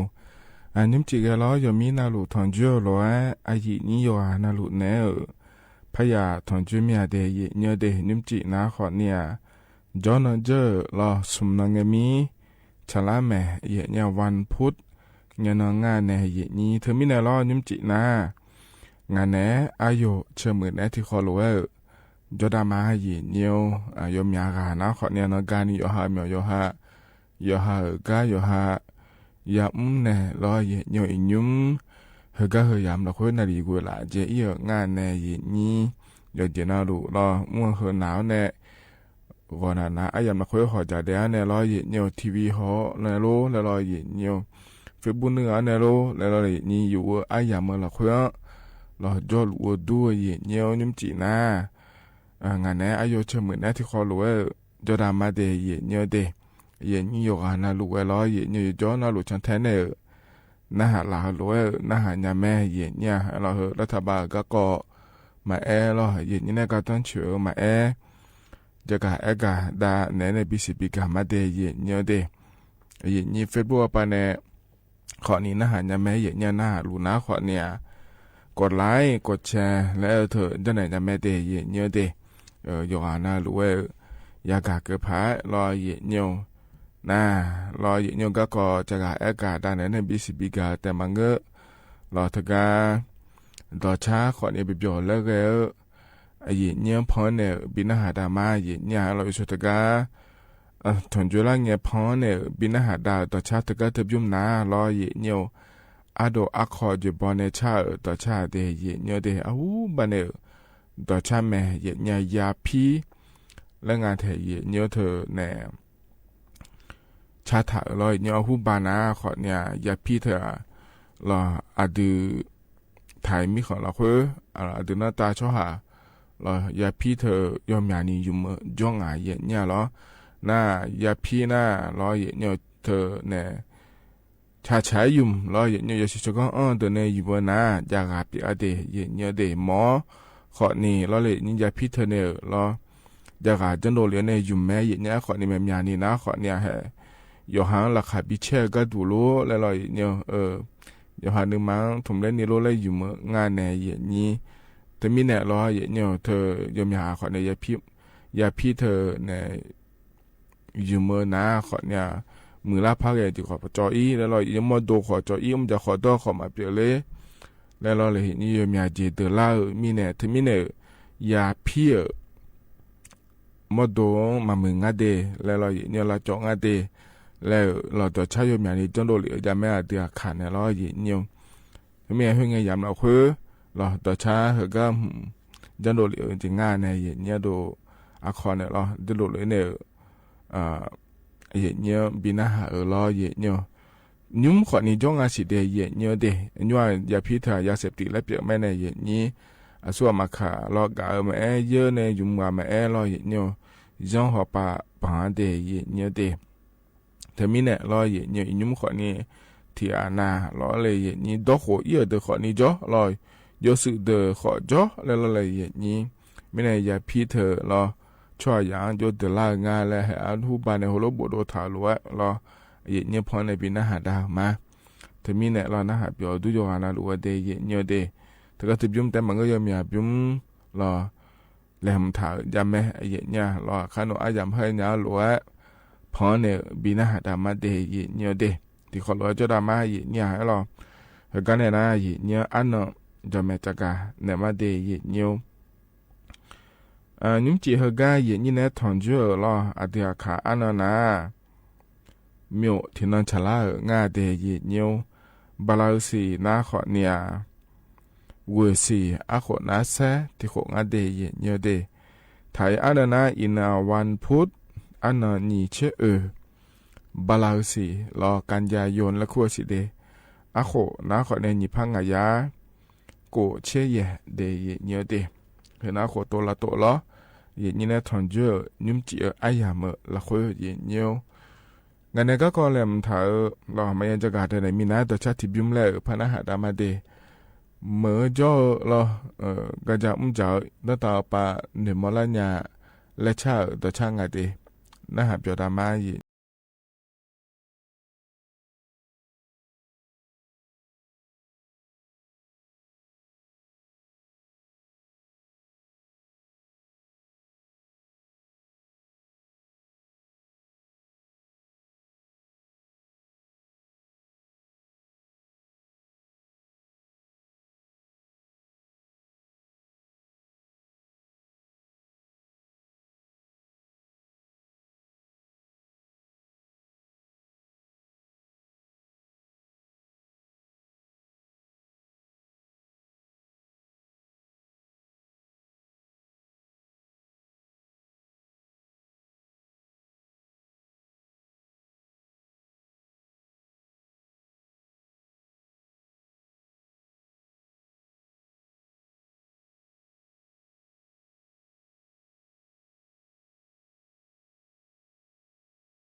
เฮก็พอในปีนะหาดาเฮนะขอเนี่ยมือจ้อเนี่ยก็จะมุ่งจะขอดอเฮดต่อปาอีกข้อปาหนึ่งมลญาและชาต่อชารอเย็นเนียวนะหาเบียวดูเย็นเนียวเฮก็ยุ่งพอในปีนะหาเนี่ยนะขอนิยมอยากขอหนูก็มีหางมาดูขอนี่เงอรอเย็นเนียวดื้อต่อปาจ้อในหือล่าเดไม่งั้นเจรอเย็นเนียวอย่างเงี้ยนะรอเลยเธอมุ่งจะขอดอก็มาอย่างหนูเกินเนี่ยราคาแช่ตาเนี่ยอยู่หาชอเนี่ยจ้อเย็นนี่เนี่ยจ้อตามาเนี่ยจ้อรอเย็นเนียวไอ้ขอเนี่ยหือล้านหน้าเฮ้ยยุ่งเฮยนะขอเนี่ยสมบูรณ์จ้อล้อสมบูรณ์จ้อนะเฮ้สมบูรณ์ได้จ้อจีน่ากายรอเทียนะกำลังหือนะขอนี่ดามาดอแพ้อยู่หาชอดอแพ้อยู่หาพูดอแพ้อย่ามุ่งจะขอดอรอเนี่ยไอ้ขอเนี่ยเทียนะล้อกำมังขากันเนี่ยอีเนี่ยจ้อเยอะมุ่งจะขอดอไปยังเลยเจเยอะล้อเทียนะชมมีเขาอีโดเนี่ยยังเยอะเดือขอนี่จ้อเราเฮก็เทียน่าร้อยเย็นเนียวดชาบิมยานาหานาขอเงี้ยเละเราเลยนี่ยอกันน่ารู้กาบีมาเดย์เย็นเนียวเดย์ยอกันน่ารู้ยังไงเจไหมเนี่ยยอหายียอหายีนี่ยอหาดามาแล้วจะสร้างอะไรบีจอพายรอเย็นเนียวยอหายีก็ดูมือดาราขอนี่เงอแล้วเราเลยเย็นนี่ถึงมีในยอกันน่ารู้กาบีมาเดย์เย็นเนียวเดย์เฮกันเนี่ยนะเรางั้นเนี่ยก็แหลมถ่ายเฮจะกาดเนี่ยมาเดย์เนียวเฮกันยุ่งจะกาเอกาดเนี่ยเฮน่าล้อวิวชาชอเชอพอปาเนี่ยจะกาเอกาเย็นเนี่ยล้อก็มีอันนั้นไม่หัวปาเดย์เนียวเดย์อันนั้นนี่เชื่อกูเนี่ยบาบลาสิจีเรื่องนั้นก็นี่แล้วก็ไอ้ยังงาเทียเนี่ยเดือไทยมีของจะแล้วอันละยังงาเย็นเนี่ยล้อเธอก็จะแล้วอันละเธอยาวมีเนี่ยล้อเนี่ยเยอะๆมีอันนี้เยอะเลยเนี่ยอย่างงั้นเดะแล้วตัวก็งาเทียนยันนี่ชั่วโกนี่เชื่อสิมาเจพยายามเจงาเจเดย์เนี่ยเดเธอเนี่ยเราบาหือเลกามเราเดี๋ยวเราต้องก็หือเลกามมิฉันเบียเลกามเดย์เนี่ยอันนั้นนี่เชื่องาเนี่ยนะเราก็เดือดไทยมีคนได้ต่อปาก็ดูนะขอเนี่ยเจหาเมื่อเราพยายามเมื่อเราน่านตากกำแพงเพชรพิษณุโลกพิจิตรห้องในเพชรบูรณ์เฮมีเมื่อเราคุยชอนมาเชี่ยยังเจียงอาเดและตัวเกิดงาเทียนเนียวเฮนี่เชี่ยงาเงินเดอันน่ะอันน่ะนี่เชี่ยโกนี่เชี่ยสิเงินนะรอเย็นเนียวไม่ห้องสอนเจ้ามาเหมือเจหาเหมือลำพูนลำปางพะเยารอเย็นเนียวน่านแพร่ตากกำแพงเพชรสุโขทัยอุตรดิตถ์พิษณุโลกพิจิตรห้องในเพชรบูรณ์และงาเทียนเนี่ยเฮมีเมื่อเราคุยยาจังอาเดและทุลจักรเอกาเดยเนียวเดถึงมีเนี่ยเฮกางานเนี่ยยาจักรดานเนี่ยหลวงเฮมีเนาะเราคุยนะเราเนียวยาจอนเราลุยจุดดันละเดือไม่งั้นเจยาแหลมฐานงานเนี่ยเยนี้มีอ๋อเธอเราโยโกบาทาพาแกเดินนักขอนโยโกบาทาเยเนียวอยู่หอมมาตัวขอจะจะโดเจมาอีจูมาเจนายาแหลมฐานงานเนี่ยนี้เราเธอก็จะก็กอดล่าขอเนี่ยเราบาหือล่ามาเราเลยนี่หัวเราเปล่านะขอเนี่ยจะต้องเจยหาจารุโตโลญาเนี่ยยาผายแล้วรอเยเนียวหน้าเยเนียวนากาอาจจะมาเนื้อเจนี่รอเยเนียวเธอแน่แบตเตอรี่แล้วก็เธอที่เบียนี่ดอนทานในบิดยาลอยเนียวนากานะเบอร์พัฒนาเขาก็เนี่ยรอโลละนะขอเนี่ยนากาหุ่มมาขออยู่มาในไงชอเนี่ยชอบบ้าก็เธอก็เธอพอในญามีเนี่ยเยนี่เรานากาหุ่มมาขอนี่แหละมันถ่ายเดยเยเนียวเดเธอก็ชอบ power bank และคู่งานรอเนียวมีจามาอยู่มาจางเนี่ยรอเยเนี่ยถึงกับ power bank เลยมีจาเธอยุ่มยาเนี่ยก็ดูเธอยาแกโลแม่เยเนี่ยเดน่ารัชกาลปาเนี่ยจะกันก็ยังเมื่อชอนแท้ในนะหาหล่อเยเนี่ยหยอดนอหยอดและเดยเยเนี่ยเดมันก็น่าคนนี้เฮก็พอรองานในหัวจะกันกาด้านในBCBก็ขอนี่ชอนแท้ในนะหาเนี่ยแม่เดยเยเนี่ยเจริญเงี้ยโปรอเยเนี่ยถึงก็เจ้ามาเมื่อไม่เจ้าหัวปลาแม่บาไม่ห้องสอนปลาแม่มีฉันแบบยาเลี้ยยาเยเนี่ยให้เราช่วยยังเดือดเลี้ยเราเยเนี่ยแม่เดยเยเนี่ยเดเธอมีเนี่ยเยเนี่ยเราที่ปอนนั้นมีฉันแบบยาเลี้ยเธอเราอดีตเนี่ยมันอยู่เกิดเจเราเลยนี่เกิดเลี้ยเราอาเกมยังเกิดเลี้ยแล้วขอดีแม่เนี่ยขอนี่อย่าย้อนลูกอย่าแหลมท่าอย่าย้อนลูกอย่าชอชี้ห้องงาเทเยเนี่ยเจริญเงี้ยงาเยเนี่ยยาจากในห้องมาแล้วในยี่มีฉันแบบยาเลี้ยงหุ่มมาล้วนด้วยชดเชยยาผังงานเราไปหือเลี้ยงตัวแล้วก็หือเลี้ยงด้วย ชอเช่นเนี่ยผังยาผังงาเลยอยากจะการอากาศตอนนี้มันเนี่ยนิ้วเย่ส่วนนี้เย่รออุเย่เย่เงี้ยรอตัวตัวก็ถ้าเย่มีอันนี้โลแล้วรอนิ้วอีจุมีอันนี้โลเหมือนกันนะอาบ่าวลาหุ่มมารออีจุเนี่ยโลเขารู้ว่านะรอเลยนี่อย่าแรงผมท้าเดย์เนี่ยเดย์มันแฉมยาขอบยาเลยเนี่ยรอเธอเนี่ยรอบ่าขอคือเลยเนี่ยตัวก็ขอคือเลยเนี่ยมีเนี่ยเดย์เนี่ยเดย์มีเนี่ยรอก็มีอันนั้นเราคุยนะคนนี้ย้อนรอเดย์เนี่ยเดย์นะรอเนี่ยอาดัมเบลก็ก็เนี่ยจะกันเนี่ยบิสิบิกาเดย์เนี่ยอันนั้นใจที่ก็ดูเนี่ยก็ที่โปรแล้วพัจจากาปนเนี่ยเดก็เดือดถ่ายช่อหาไอรีล้ออาโหล้อเนี่ยเชี่ยคนเนี่ยสมเชี่ยโหมาเดียเดออาชมีเขาอินเนี่ยล้อยิ่งก็จะลองเอียเนี่ยล้อเนี่ยเธอกำอีหมอนะยุ่งเยบมีของล้อประเทศญี่ปุ่นและคู่งานเนี่ยนี้เธอก็กบิมัวล้อบิจอกจามาเดแล้วงานเถียเนี่ยเมียนี่นะเขาเนี่ยเธอเนี่ยก่อสร้างหัวปะล้อก่อสร้างแล้วก็ยังมีเดียเดย์เนี่ยเดเดี๋ยวมีเดี๋ยวจะเนี่ยล้อถ้าก็เดี๋ยวมีของพันเนี่ยบิมเลยเนี่ยมาเจเนี่ยล้อสุดว่าช่วยมาดองอีเนี่ยก็ดูงานเลยและนะเขาเนี่ยล้อเนี่ยเธออาลีเดี๋ยวเนี่ยเดี๋ยวอาโคเชี่ยหัวเนี่ยลาตาปาสมเชี่ยโคมาเจเดอและเนี่ยนะอัตโบอัดาก็ดูนะเขาเนี่ยมอปลายล้อเนี่ยมอปลายแล้วก็นะเขาเนี่ยมอโหโจจีเดอล้อปวชปวสเขาเนี่ยปิญญาตีเราเกือบไปจจีคนนี้เกือบมาเจเนี่ยเราก็ซ้ำอิงาลาก็ซ้ำพอไปยังอิงาลาเลยเนี่ยเธอก็ซ้ำพอไปจอละเดือดแต่มันก็เดือดสู้อ่ะคนเนี่ยช่วยดองเลยเนี่ยไม่เดแล้วธุรกิจงานเนี่ยนี่น่าเราอยู่ก็พอไปก็ดูนะคนเนี่ยที่ยาโกเชียนเนี่ยเราต่อไปเจเนี่ยมดเราสมเช่นนี่เดียวเดี๋ยวนี้เลยก็เราเนี่ยนี่ถ่ายออกไปร่างกายครบ32แล้วก็งานเทียเนี่ยเราเธอเนี่ยคือเราหุ้มมาย้ายเนี่ยรอเธอเนี่ยกาเดือดแล้วก็งานเราเนี่ยนี่น่าจะให้เนี่ยเจอเดือดแล้วตัวก็งานเทียเนี่ย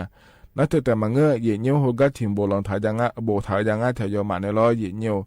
สองมาจอทายเดือดเจ้าชอสักแล้วกูงานเราเนี่ยสองจอเดือดมาเกิดเจเดย์เนี่ยเดเฮก็ชมยอดอนยาก็ดูนะขอนี่รอเนี่ยเธอก็อันนั้นสมเชบาลาเฮเซียลาคุยเราชมยอดอนยาไม่เดแล้วตัวก็งานเทียเนี่ยเดแต่ก็ชมยอดอนก็ดูนะขอนี่อินเทอร์เน็ตพอไปเลยเนี่ยยาดองไอ้งาเนี่ยเรากองบริหารแรงงานไทยไปต่างประเทศและบูนะขอนี่ดูแลไม่เดกองบริหารแรงงานไทยไปต่างประเทศแรงงานไทยเนี่ยเรามีนะขอเนี่ยเราจกเอียแล้วขออันยังงานไทยเนี่ยเราจกเอียก็ดูนะขอเนี่ยเราเธอเนี่ยบาลาชิเพขอนี่ยาเดียนี่สิจงมานะขอเนี่ยยอมมาบาลาอุชิบยานี่แมเนเจเนี่ยนั่งงาขวงก็เนี่ยบิมมาเดแล้วตัวก็งานไทยเนี่ยเรานะกาเจเนี่ยบยอนจีนะเราเนี่ยอายามบยอนจีเนี่ยเธอก็ไทยมีของโอลานะขอเนี่ยยอมมาสดาที่โฮลพบิเนเจเดเนี่ยเดก็อยู่หาอย่าเจมาเจงกันเราไปจอเนี่ยโฮลมุ่งหอยเลยแล้วไทยมีของเราคุยโอลานะขอเนี่ยชอยาคามาพักเกิดหมอเมียเลยแล้วเนี่ยอยู่หาหมอเมียเลยนะขอเนี่ยสดาทุกคนเนี่ยจอยาพายเรามีอยู่โลจีเยอะยาเนี่ยพังยาพายแล้วงานเนี่ยอย่างนี้เธอมีเนี่ยเนี่ยชมยดองเนี่ยไม่เดไอ้ขอเนี่ยอยู่กันนะลูกชมยดองเนี่ยเดอย่าเอี้ยแล้วมันง่ายเนี่ยยอมมาของในชอชี้ห้องอ่ะเนี่ยอเมริกายอมมาในฮัลโหลหรือว่าง่ายเนี่ยอย่างนี้จุดไม่ได้เนี่ยไม่เดย์เนี่ยเดย์เพราะเนี่ยเธอเนี่ยอาลีอปาก็ดูแต่มันอาบูเนี่ยอาบูก็ดูคนนี้เกิดมาเจเนี่ยเธอมาโดนเนี่ยชอก็ดูงาเชียเกิดมาเดย์แล้วงานเธอเนี่ยเธอก็เนี่ยมาเลเซียมีของเฮิร์มนะบริษัทปาเนี่ยเนี่ยเธอแล้วทำมาปาติโกโลละจานเนี่ยจังได้งานเดย์เนี่ยเฮก็เฮเนี่ยเฮบิจีเพมาจะโตเจมานาดูมาจะมาเจนาโรเลยมทัดจีนมาเดแล้วงานเทียเนี่ยนั่นจะมาเจงจะสมัครดูนี่มาดูเราสั่งงานเจกันนะขอเนี่ยเธอก็ชอบก็ดูขอนี่จะแล้วงานเดเนี่ยเดสู้กับชมดอยเนี่ยก็ดูงานเลยแล้วนะขอเนี่ยอาบูเดนี่เชติขอเนี่ยเชของกันนี่เนี่ยสบู่อดัมมาโลเจเนี่ยขอนี่เนี่ยเฮก็มาดูจอละหัวปะอย่าชิชกันจอละเดที่ยังงาเชละนาลีที่ยังงาเชละเนี่ยละต่อปะเด เกิดมาเดแล้วตัวเกิดงาเทเยเนี่ยไอ้เราเธอมีเนี่ยรอเยเนี่ยเยนี้เจอละเงี้ยมาโดนเนี่ยจอมาโดนเนี่ยชอเธอละจอหอเหลาเนี่ยรอเยเนี่ยถึงกับมาเลเซียมีของมวยหมอเมียเลยแล้วนะขอเนี่ยชไม่ร้อยเนี่ยไม่เดเยเนี่ยเดอีกทีก็ร้อยเนี่ยแม่เยเนี่ยเราถึงกับกองบริหารแรงงานไทยไปต่างประเทศและไงเยเนี่ยเรากองบริหารแรงงานไทยไปต่างประเทศแล้วเดแต่ก็จะพอชอมเนาะดอนเนี่ยไม่เดเยเนี่ยเดเฮกันนาเนี่ยต่อชัดทิมยุ่มแล้วนะหาดามาเยเนี่ยเราเฮก็พอในบินนะหาดาเหนะอันโดมอลอเนี่ยชาต่อชาเดเยเนี่ยเดเธอยาเสพติดมันถูกจิเลมินายี่ย้อยสัญญาและชาต่อชาเดที่เขาไว้นะหาจอดามาเยเนี่ย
ถ้าก็พอในเป็นอาหารดาต่อชาถ้าก็เธอบิวลอยเนี่ยอารมณ์มาหล่อเนื้อชาต่อชาเนี่ยเราหน้าหาบอยู่ดูอยู่หานาลูเดย์เนี่ยก็จะนอปลาเนี่ยหน้าหาล่าอยู่หานาลุงเรอุตุธรรมะเดย์เนี่ยเดมาข้อปานในหน้าหามาเฟซบุ๊กปานในหน้าหามาลอยเนี่ยยิ้มเจียหาล้องานเนี่ยอายุเชื่อเหมือนในจดามาเธอจนเจอสมนังกันชาลาหลวลอยเนี่ยไอ้เนี่ยก็เดือดถ่ายช่อหาเลยเนี่ยจะซ้ำมาโดลาก็เกิดเงี้ยเลยนี่รัฐบาลป่าก็ดูนะคนเนี่ยลาซาเนอเลยจะไม่ได้เนี่ยเดเธอก็ลาซาเนอก็ดูนะคนนี่บัตรทองยานะคนบัตรทองคนยุ่งยากล้อประกันสังคมยานะคนประกันสังคมปานในยุ่งยากล้อราชการปามยอมั่วเดินนะคนราชการปานในชาวบ้านเธออยากเกิดงานแม่เนี่ยน่าไอ้นี้เถียนาแล้วที่ปัวนาและเกินยังไงนี่ช่วยอย่าเหือเราอามียานานาก็อาจจะเปล่าอาจจะละเลยละชาแล้วแม่เอ็นยาเปล่าเลยเนี่ยจะมาจริงๆเราอยู่ก็จอยู่มาโลเคงอนเนี่ยฮะโลในบิชงอาจจะแล้วนะขอเนี่ยเธออาจจะเจ็บป่วยฉุกเฉินและคู่งานเราเนี่ยเขามาจะแม่ยาลาซานเนี่ยเราเหือเขามาลาซานเนี่ยนะขอเนี่ยมาชอบบ้านเนี่ยนะขอเนี่ยยาชีซอยง่ายแล้วเฮก็เกลียนะเลยเนี่ยไอ้เนี่ยก็จะอยู่มุขเนี่ยเงี้ยเนี่ยเราเธอก็บัตรทองอยู่มุขเนี่ยงี้เราประกันสังคมเราเลยเนี่ยก็จะอยู่มุขเนี่ยได้เนี่ยเดขอยาดอกแพเจหัวอินเนลาซาอินยาแม่เนี่ยเรารัฐบาลป่าหัวบัวถังยังเราคุยเราเลยนี่ขอยาชอบบ้านเนี่ยเดมาชอบบ้านแล้วแม่เนี่ยเดแล้วเราเนี่ยเธอก็ช่วยเหืองเราขอเนี่ยมาลาซาเนี่ยนะยูเนี่ยมาชอบบ้านเนี่ยนะยาชีสวยงานแล้วเราชอบเจ็บป่วยฉุกเฉินแล้วคู่งานเนี่ยนี้ยาลาซาเนี่ยแม่เนี่ยเรานั่นลาซาเนี่ยเหมือนดารานะคนนี้เจริญเงี้ยอยู่หาเกจิอยู่เมเลแล้วเราเนี่ยเธอไอ้ที่เราอยู่มีเนี่ยเราบัตรทองนะบัตรทองอยู่อีประกันสังคมนะประกันสังคมแล้วคู่เธออยู่อีเนี่ยไม่ได้นะที่หาหน้าเราแห่ยเจมาเจงเราเนี่ยเราเคยงอนเนี่ยเราชาเนี่ยก็จบก็เจ้าปัจจุบันแล้วแล้วเราเนี่ยนายเลยแล้วเราก็เดินช่วยเที่ยวชาวบ้านมาจ้องเลยและนะขอเนี่ยนากาลอยเนี่ยเงี้ยชอเนี่ยเจ้าหน้าที่ปาปิลาเนี่ยบิเสลาเนี่ยบิชอบาลาเนี่ยแล้วขอเนี่ยลอยเนี่ยนากาสบล้อเลยอย่างนี้นะขอเนี่ย1669แล้วเดี๋ยวเนี่ยเดตีโกลอยเนี่ยเนี่ยก็จ้าขอเนี่ยเนี่ยล้อเธอจะมาเจงล้ออีกครั้งต้องตาปาจอเนี่ย3คนต้องช่วยเลยแล้วเราเนี่ยสามเลยช่วยเนี่ยเลยให้เขามาชอบบาลานาชิชอยมีอะไรและนะขอเนี่ยโลขอมาจะแล้วทว่าอีกขอมาจ่อและนะขอเนี่ย1669เธอก็ถึงว่านากางเนี่ยชอเนี่ยบิชอบบาลาเนี่ยเดย์เนี่ยเดมีเนี่ยก็หัวจะดื้อไม้หลัวเนี่ยนั่นแหละพยางานเทียเนี่ยเธอก็ช่วยอย่าให้จะสามารถดูแลเราเลยเราใช้กันก็เนี่ยเราไอ้เนี่ยโลยุ่งก็จะยุ่งเนี่ยเราเลยนี่โลมาโลเคอมาเราเลยนี่อยู่มันเนี่ยลาแรงเจลานางเจและเกลือหนาเลยเนี่ยเธอก็ชอบบากก็เงี้ยสวยก็มาล้ออีสานี่น้าเนี่ยล้อเหือมาชอบบ้านเนี่ยนะยาชีสวยงาเลยนะเกก้าหัวยาขอนี่อินเนี่ยลาซาอินยังงาเนี่ยล้อขอนี่ล้อเนี่ยลาซาเงี้ยนะล้อเนี่ยชอพรบและคู่เธอยาแทเนี่ยล้อพรบเธอนะขอเนี่ยถ่ายพอปานหนาล้อพระราชบัญญัติคุ้มครองผู้ประสบภัยจากรถและคู่งานแถเนี่ยเรานี่เธอโลหุ่มมาแม่ลูกเคยแม่อยู่มันเราราชาเนี่ยชาวบ้านเนี่ยก็ดูเดแล้วเนี่ยเราเธอมีเนี่ยเราเนี่ยลาซากาหนาขอเนี่ยเธอก็พรบเทอมในจอมชาวบ้านเนี่ยง่ายเนี่ยเดน่าสู้มาขาพรบแล้วคู่เธอมาจังทางเจแล้วนะเนี่ยลาซากาเนี่ยสดาบียามก็ละไงอยู่หายาดัวเดเนี่ยเดอยู่หามาดูลานากาลาซามอนบิลาซากาล้อเนี่ยสุมานะเนี่ยสุมาก็เนี่ยชอบบ้านเนี่ยเนี่ยล้อเธอมีเนี่ยเนี่ยพอเราบอกแล้วคู่เธอยอดื้อไม้หลวโลอยู่ว่าโลเคยอยู่ไม่ล้อเนี่ยดื้อแต่ก็รัฐบาลที่คนที่โปล้อหมูยบีไม่ล้อชอบภาษีแล้วคู่แม่ล้อเนี่ยนี่จังเงี้ยเราพอเราบอกจังหลังมาโลแล้วเจ้าหน้าที่ไปจะแม่นะหาแม่เนี่ยเรานะหาเนี่ยมาจังหลังเจแล้วนะจะแม่บิจังเนี่ยเนี่ยเดจังหาเนี่ยเหมือนนะมาจังหลังเนี่ยหมูบีก็ดูนะเราเลยนี่หรอนะเห็นเราล้วนนะขอเนี่ยเราชางเจเราโลมโลเคมหรอ ช่วงนั้นก็เราอุดูแล้วนั่งอาเจอุดูไปอาเจแล้วนะเฮหมอจุกันเนี่ยอุดูเธอเราจะกูอาเจแล้วนะกูว่าจีน่าขอเนี่ยพอเราบอกเลยคู่ปานในจอมแม่บีเนี่ยเดี๋ยวเนี่ยเดือนชาวบ้านเนี่ยละรอนั่นชาวบ้านกันเนี่ยเราย้อนน้องย้อนยามย้อนน้าขอเนี่ยรอที่โปรเตมาถ่ายเรียบเบอร์เราเลยนี่มันน่าเธอขออย่าฉีบุเลยมีเนี่ยเฮก็ยุ่มกักเกลือเงี้ยนะรอบาทองจีเนี่ยบาทองหุ่มเนี่ยโลประกันสังคมเนี่ยนะประกันสังคมปานเนี่ยโลเฮพายุ่มขู่อีเนี่ยอย่างนี้ขอเนี่ยอดัมเบลตีหนาเราเนี่ยพอเราบอกเลยคู่เธอในจอมแม่ยาจุมาเดียเนี่ยเดเมื่อนั้นขอเนี่ยเฮยจะมาเจ๊งเราอักคือละแข่งอาเจเราอย่าแปะพังอาเจแล้วนะเราเนี่ยอาเซเนียจิงอาเจขอเนี่ยพอเราบอกนะถึงกันนะขอเนี่ยงามือโลมือโลแล้วมันมาชอบบ้านมีเนี่ยเราเฮก็มาโลเลือเดินนะเราบาทองเนี่ยอยู่มาเดียเนี่ยเดประกันสังคมเนี่ยอยู่แล้วจะกางปานเนี่ยอยู่แม่เนี่ยไอ้ขอเนี่ยเธอก็เธอมาจังถ่ายนะเราเนี่ยการมืออาเซก็อยู่หาแต่ยังบีเจียเดียเนี่ยเดอยู่หามาดูเฮก็เฮอะเราเนี่ยน่ากาเดถึงมีเนี่ยพอเราบอกแล้วคู่เธอมาเนี่ยนี่มาเบี้ยเนี่ยยาจังเดียเนี่ยเลยเนี่ยจะกาเอกาดานเนี่ยบิสิบิกาเลยเดียเนี่ยเดเฮก็หนาวเนี่ยแต่ชัดที่บิมเลยพนักดามาเนี่ยรอนึกาโลกูแล้วไงเดแต่ชัดบิมหนาเดียเนี่ยเดที่คนละนะฮะเปียดามาเนี่ย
ทนาต่อชาใจจิบิวมาหยิเนี่ยพอในบินาหาดาล้อยานาหาเบียวด้วยหยิเนี่ยเหกันเลยนะล้อหยิเนี่ยอายามข้าเจล่าเหเดอายชากาและบินาหาดามาหยิเนี่ยอามือเบเนช่างทยาล้อหยิเนี่ยกายามาเจล่าหลัวพอบินาหาดาเนี่ยอายามเจียนาขอในรออิมาเดอุจิอุมือเดหยิเนี่ยเดขันอุศราคาแช่ตอนนี้ทั่วแล้วเนี่ยล้อที่ขอหลัวเลยพัฒนจุลามาเดรออิมาเดอุดุธรรมาฮาเวลาโลยาโยจูโองาฮาเชอวายาสังเอนอเลโอเวสาโยเชองายาโลเอสังเอยาซาบายานุนอมาเงญาเลนีกาบายานุนอมาเง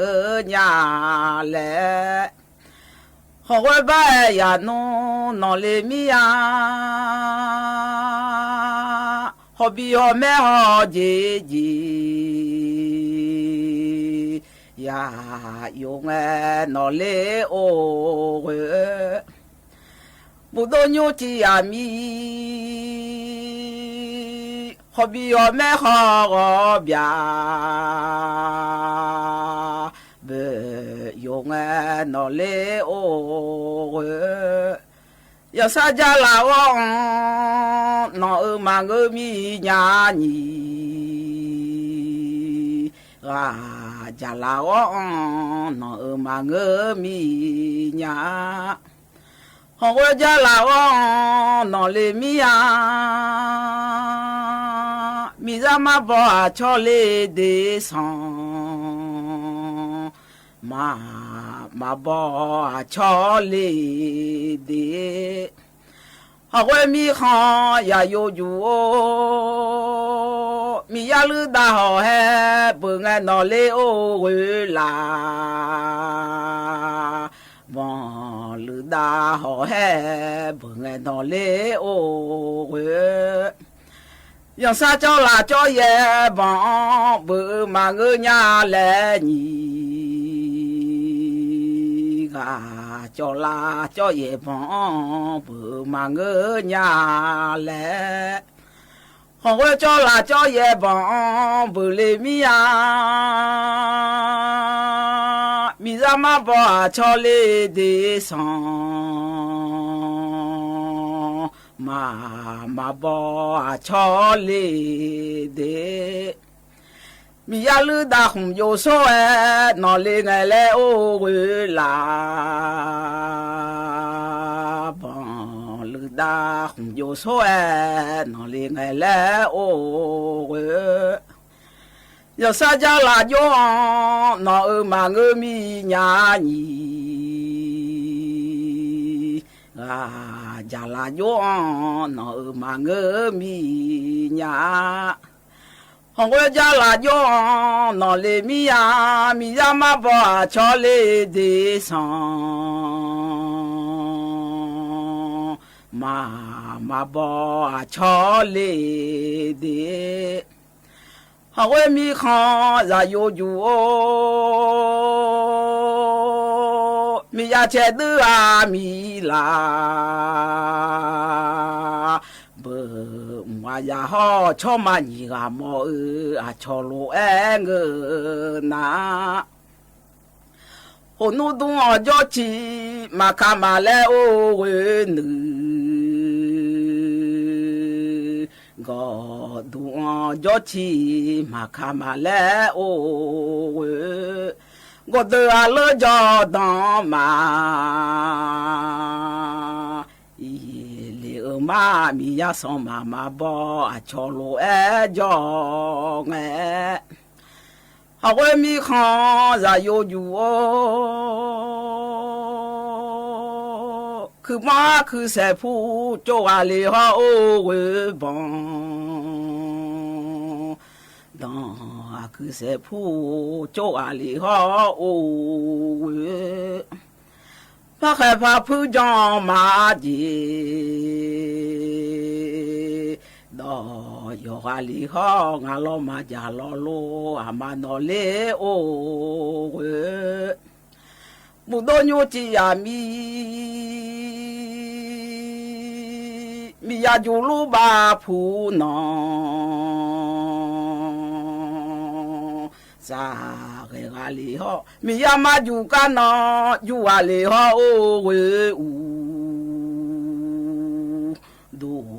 มาจูกันนอโลเอจูอาลีฮอโอเวมียาโอเชมา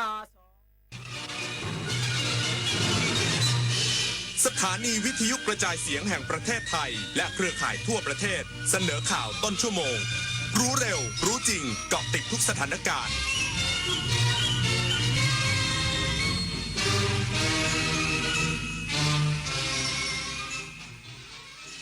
รับฟังข่าวต้นชั่วโมง 22 นาฬิกากับผมบุญมาศรีมาศครับผู้ว่าการรถไฟฟ้าขนส่งมวลชนแห่งประเทศไทยชี้แจงความคืบหน้าสัญญาก่อสร้างหลังถนนสามเสนสุดตัวอีกสักครู่กลับมาติดตามรายละเอียดครับ ตอนนี้ปัญหาบุหรี่ไฟฟ้าเข้าถึงง่ายมากและมีรูปแบบที่ดึงดูดใจเด็กๆโดยเฉพาะสารเสพติดเป็นภัยต่อชีวิตบุหรี่ไฟฟ้ามีสารพิษอันตรายต่อสมองที่กำลังพัฒนาของเด็กและเยาวชนอนาคตประเทศชาติจะพัฒนาอย่างมีคุณภาพร่วมปกป้องเด็กและเยาวชนจากบุหรี่ไฟฟ้าคนไทยไม่เอาบุหรี่ไฟฟ้าคนไทยไม่เอาบุหรี่ไฟฟ้าคนไทยไม่เอาบุหรี่ไฟฟ้าคุณได้สิทธิ์กู้เงิน 300,000 บาทหากสนใจคลิกลิงก์นี้ได้เลยอย่าคลิกเด็ดขาดงานพาร์ทไทม์ออนไลน์งานสบายรายได้สูงอย่าเชื่อครับชีวิตจริงไม่มีใครคอยเตือนแบบนี้กลโกงอันแยบยลอีกมากมายของมิจฉาชีพโดยการส่งข้อความโทรศัพท์สายโทรเข้าหลอกส่งพัสดุรวมถึงแอบอ้างเป็นเจ้าหน้าที่รัฐป้องกันอาชญากรรมทางเทคโนโลยีด้วยการไม่โลภไม่ตื่นตระหนกกับข้อความชวนให้หวาดกลัวไม่หลงเชื่อใครง่ายๆรู้เท่าทันสื่อไม่ตกเป็นเหยื่อของมิจฉาชีพการกลับมาของการแสดงโขนมูลนิธิส่งเสริมศิลปาชีพจากวรรณกรรมเรื่องรามเกียรติ์ตอนสัตยาภาลีวานอนผู้กล้าหาญจะเกิดอะไรขึ้นกับพวกเขาสู่การแสดงโขนสุดยิ่งใหญ่โดยมูลนิธิส่งเสริมศิลปาชีพวันที่ 6 พฤศจิกายนถึง 8 ธันวาคม 2568 ณ ศูนย์วัฒนธรรมแห่งประเทศไทยเปิดให้จองบัตรได้แล้ววันนี้ที่ไทยทิกเก็ตเมเจอร์คุณเคยเป็นแบบนี้ไหมใช้เวลาอาบน้ำเป็นชั่วโมงเคยซื้ออาหารอย่างบ้าคลั่งแต่ก็กินไม่หมดจนเหลือทิ้งเคย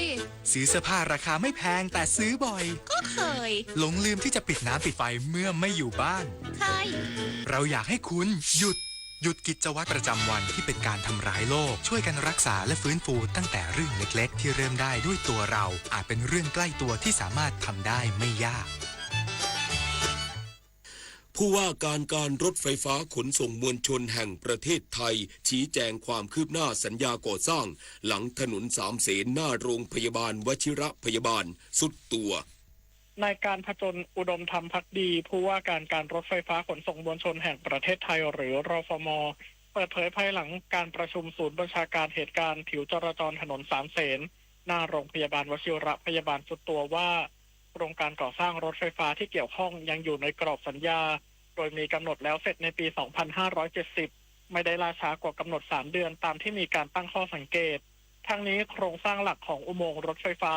และการเจาะอุโมงค์ได้ดำเนินการเสร็จสิ้นไปแล้วเมื่อประมาณ 3 เดือนก่อนโดยใช้หัวเจาะจากประเทศญี่ปุ่นและในส่วนของสถานีเชื่อมต่อได้ดำเนินการเรียบร้อยแล้วเช่นกันสำหรับเหตุการณ์สุดตัวของผิวจราจรในครั้งนี้เบื้องต้นอยู่ในขั้นตอนการตรวจสอบโดยจะมีการประชุมติดตามสถานการณ์อีกครั้งในเวลา 11 นาฬิกาของวันพรุ่งนี้ที่โรงพยาบาลวชิระพยาบาลสัทวีศรีวิบูลย์รายงานกรมปศุสัตว์เพิ่มจำนวนการส่งออกไก่ไทยพันธุ์อายัมแบงคอกสู่อินโดนีเซียสร้างรายได้เข้าประเทศและกระจายผลประโยชน์สู่เกษตรกรอย่างทั่วถึง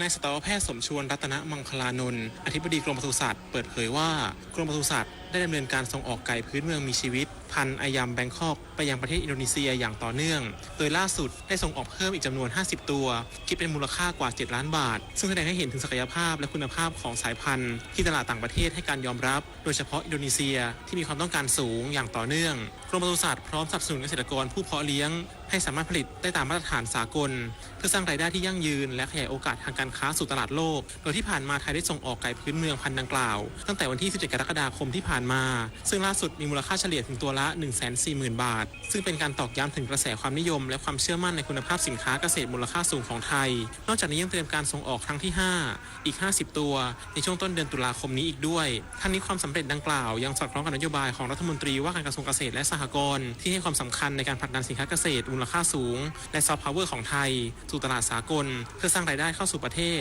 และกระจายผลประโยชน์สู่เกษตรกรอย่างทั่วถึงอีกด้วยชวนันท์มาลีรายงาน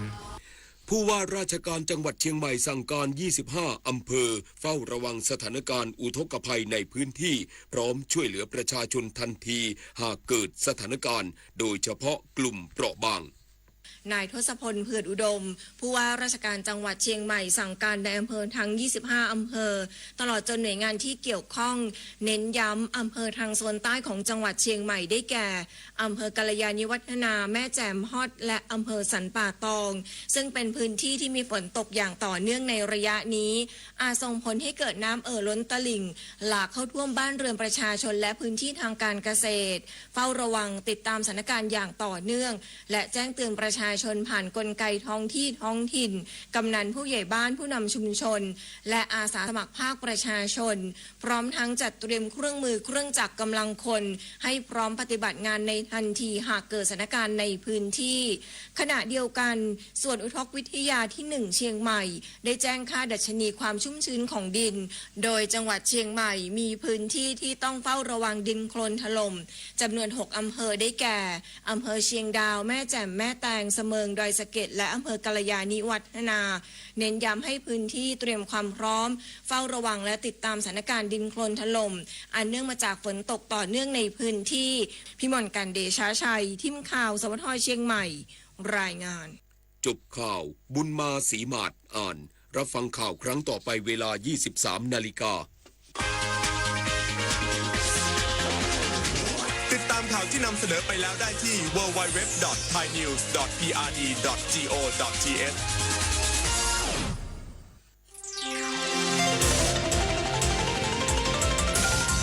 วิทยุแห่งประเทศไทยให้ความรู้คู่ความสุขต่อไปนี้ขอเชิญท่านฟังรายการเพื่อนฝันดำเนินรายการโดยจารุลิน มุสิกพงศ์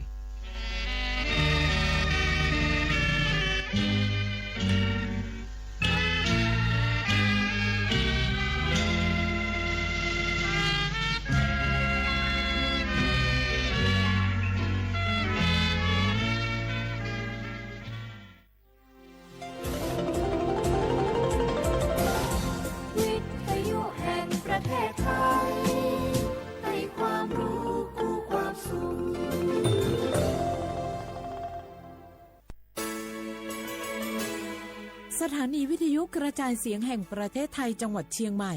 AM 1476 กิโลเฮิรตซ์สถานีวิทยุภาคภาษาชาติพันธุ์แห่งเดียวในประเทศไทยที่มีความทันสมัยเชื่อถือได้สร้างอัตลักษณ์กลุ่มชาติพันธุ์สู่สากล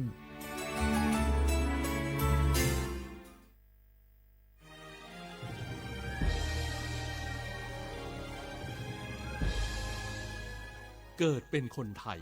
เติบโตบนผืนแผ่นดินไทยจงภูมิใจในความเป็นไทยชาติไทยเรานั้นนับเป็นชาติที่มีความเป็นมาเก่าแก่ยาวนานเรามีภาษาวัฒนธรรมและมีสิ่งต่างๆที่เป็นเอกลักษณ์ให้เราได้ภาคภูมิใจในความเป็นคนไทยเราควรเห็นคุณค่าและมีความรักชาติหวงแหนแผ่นดินอันเป็นมรดกของบรรพชน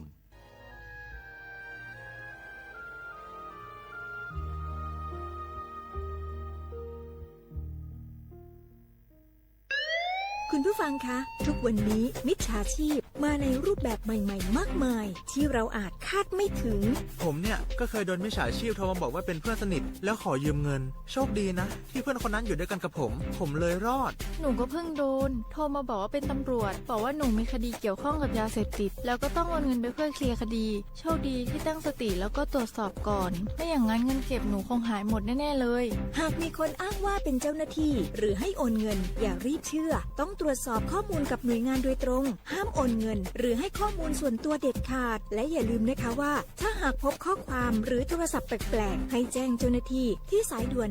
191หรือ1599เพื่อช่วยกันป้องกันและหยุดยั้งมิจฉาชีพค่ะร่วมด้วยช่วยกันเฝ้าระวังภัยรู้ทันมิจฉาชีพเพื่อความปลอดภัยของทุกคนด้วยความปรารถนาดีจากสำนักงานประชาสัมพันธ์ที่ 3 กรมประชาสัมพันธ์ฝนตกหนักน้ำท่วมภัยธรรมชาติที่เราหลีกเลี่ยงไม่ได้แต่เราสามารถเตรียมตัวให้พร้อมเพื่อความปลอดภัยของทุกคนในครอบครัวได้ก่อนน้ำมาเตรียมตัวให้พร้อมเก็บของสำคัญขึ้นที่สูงเช่นเอกสารสำคัญเงินสดและสิ่งของจำเป็นอื่นๆและถ้าหากบ้านอยู่ในพื้นที่เสี่ยงให้ติดตามข่าวสารจากทางราชการอย่างใกล้ชิดเตรียมไฟฉายแบตเตอรี่สำรองวิทยุสื่อสารและยาสามัญประจำบ้านไว้ให้พร้อมและอย่าลืมตรวจสอบเส้นทางอพยพที่ใกล้ที่สุดด้วยขณะเกิดน้ำท่วมอย่าเดินฝ่าน้ำที่ไหลแรงหลีกเลี่ยงการสัมผัสกระแสไฟฟ้าและหากต้องอพยพให้ปฏิบัติตามคำแนะนำของเจ้าหน้าที่อย่างเคร่งครัดเมื่อภัยผ่านพ้นตรวจสอบความเสียหายของบ้านและทำความสะอาดเพื่อป้องกันโรคที่มากับน้ำท่วมเตรียมตัวให้พร้อมก่อนภัยมาถึงเราจึงจะปลอดภัยด้วยความปรารถนาดีจากสำนักงานประชาสัมพันธ์ที่ 3 กรมประชาสัมพันธ์อ้าวแชร์เข้าไปบะอ่านเลยกะแก้วกับผมก็ดูอยู่นี่นะเจ้นี่มันก็เป็นโลโก้ของหน่วยงานราชการนะนี่เข้าไปตรวจสอบเป็นยังว่ามาจากหน่วยงานรัฐแต่ก็ระวังก็เป็นเหยื่อเข้าปลอมเนอะเอาจะนั่นเลยก็นี่ใจถ้าบัตรตรวจสอบไม่ชัดเจนนะแต่ที่จะได้ประโยชน์กลับส่งผลกระทบสมัยนี่มันหลอกกันง่ายนะหลอกเรื่องการทับซิปนั่นนี่โน่นเพื่อให้เขาไปกรอกข้อมูลส่วนบุคคลแล้วก็เอาข้อมูลเหล่านั้นเนี่ยไปทำธุรกรรมต่างๆหรือแม้แต่หลอกให้คลิกลิงก์สารพัดที่มันจะทำนี่นะถ้าอันโหจะเนี่ยจะได้ดีนี่เจนี่อย่างแรกเนี่ยต้องตรวจสอบข้อมูลให้ชัดเจนจากหน่วยงานรัฐเหตุก่อนข้อ2ต้องมันติดตามข่าวสารหูเต่าตันและข้อ3ต้องมีสติไม่ได้เจืออย่างง่ายๆนะเพราะว่าพวกมิจฉาชีพมันจะใจความเจือความศรัทธาความโลภและก็ความกลัวมาหลอกคนทำให้หลายคนตกเป็นเหยื่อเฮาก็ต้องบ่เป็นส่วนหนึ่งในการตกเป็นเหยื่อหรือแชร์ข้อความอันเป็นเท็จบางอันเนี่ยเฮาก็จะมีความผิดใดอยู่ดิมว่าดีหาเรื่องติดคุกแล้วแก้วนี่นะขอโทษครับเจรู้เท่าทันป้องกันการตกเป็นเหยื่อจากแก๊งหลอกลวงปรารถนาดีจากสำนักงานประชาสัมพันธ์ที่ 3 กรมประชาสัมพันธ์ค่ะ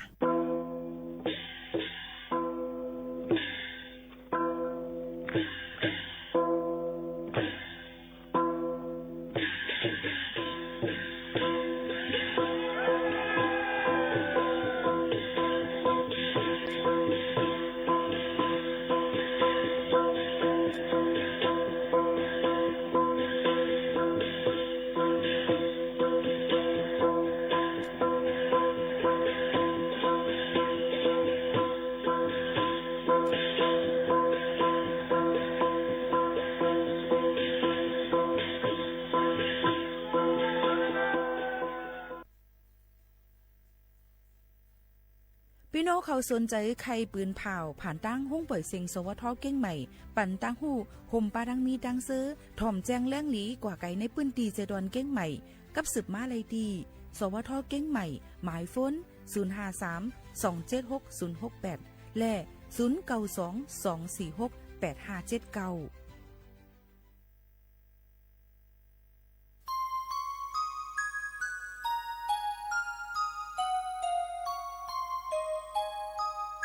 เมื่อเฮาไปมีเงินแต่ในโครงกลางลงไหนเฮาอ่ำโกตาย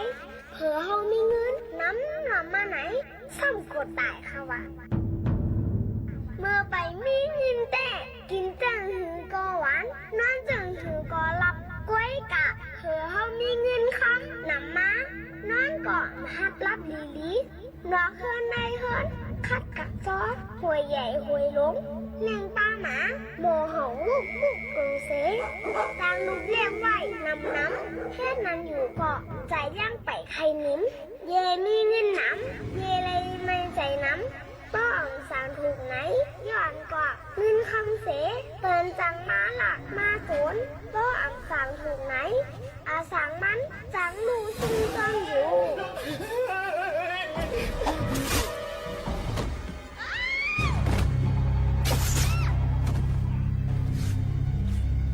อาสังมันจังลูซุ่มจ้องอยู่เป็นใจเขาถึงเงื่อนคำไหนเมื่อไปนี่ก่อไล่ตุกข้ามีมาเหยาก่อไล่ตุกข้าจอมมันแลอันใจรัตนาอันแจกจ่ารัตนาอันแจกจ่างอันจางไล่ปึงอิงเสตันตั้งเสื้อเย็นในเป็นพระรายัตนาร้านรัตนาสังขารรัตนาสามเจ้านั่นก็ขยาว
เมื่อสูงค่ะเมื่อสูงพี่น้องผู้ยินถ่อมเฮาค่ะดังเสียงกูก็กูเกิลค่ะทบกันที่ในตอนการห้องปล่อยเสียงสวทเก้งใหม่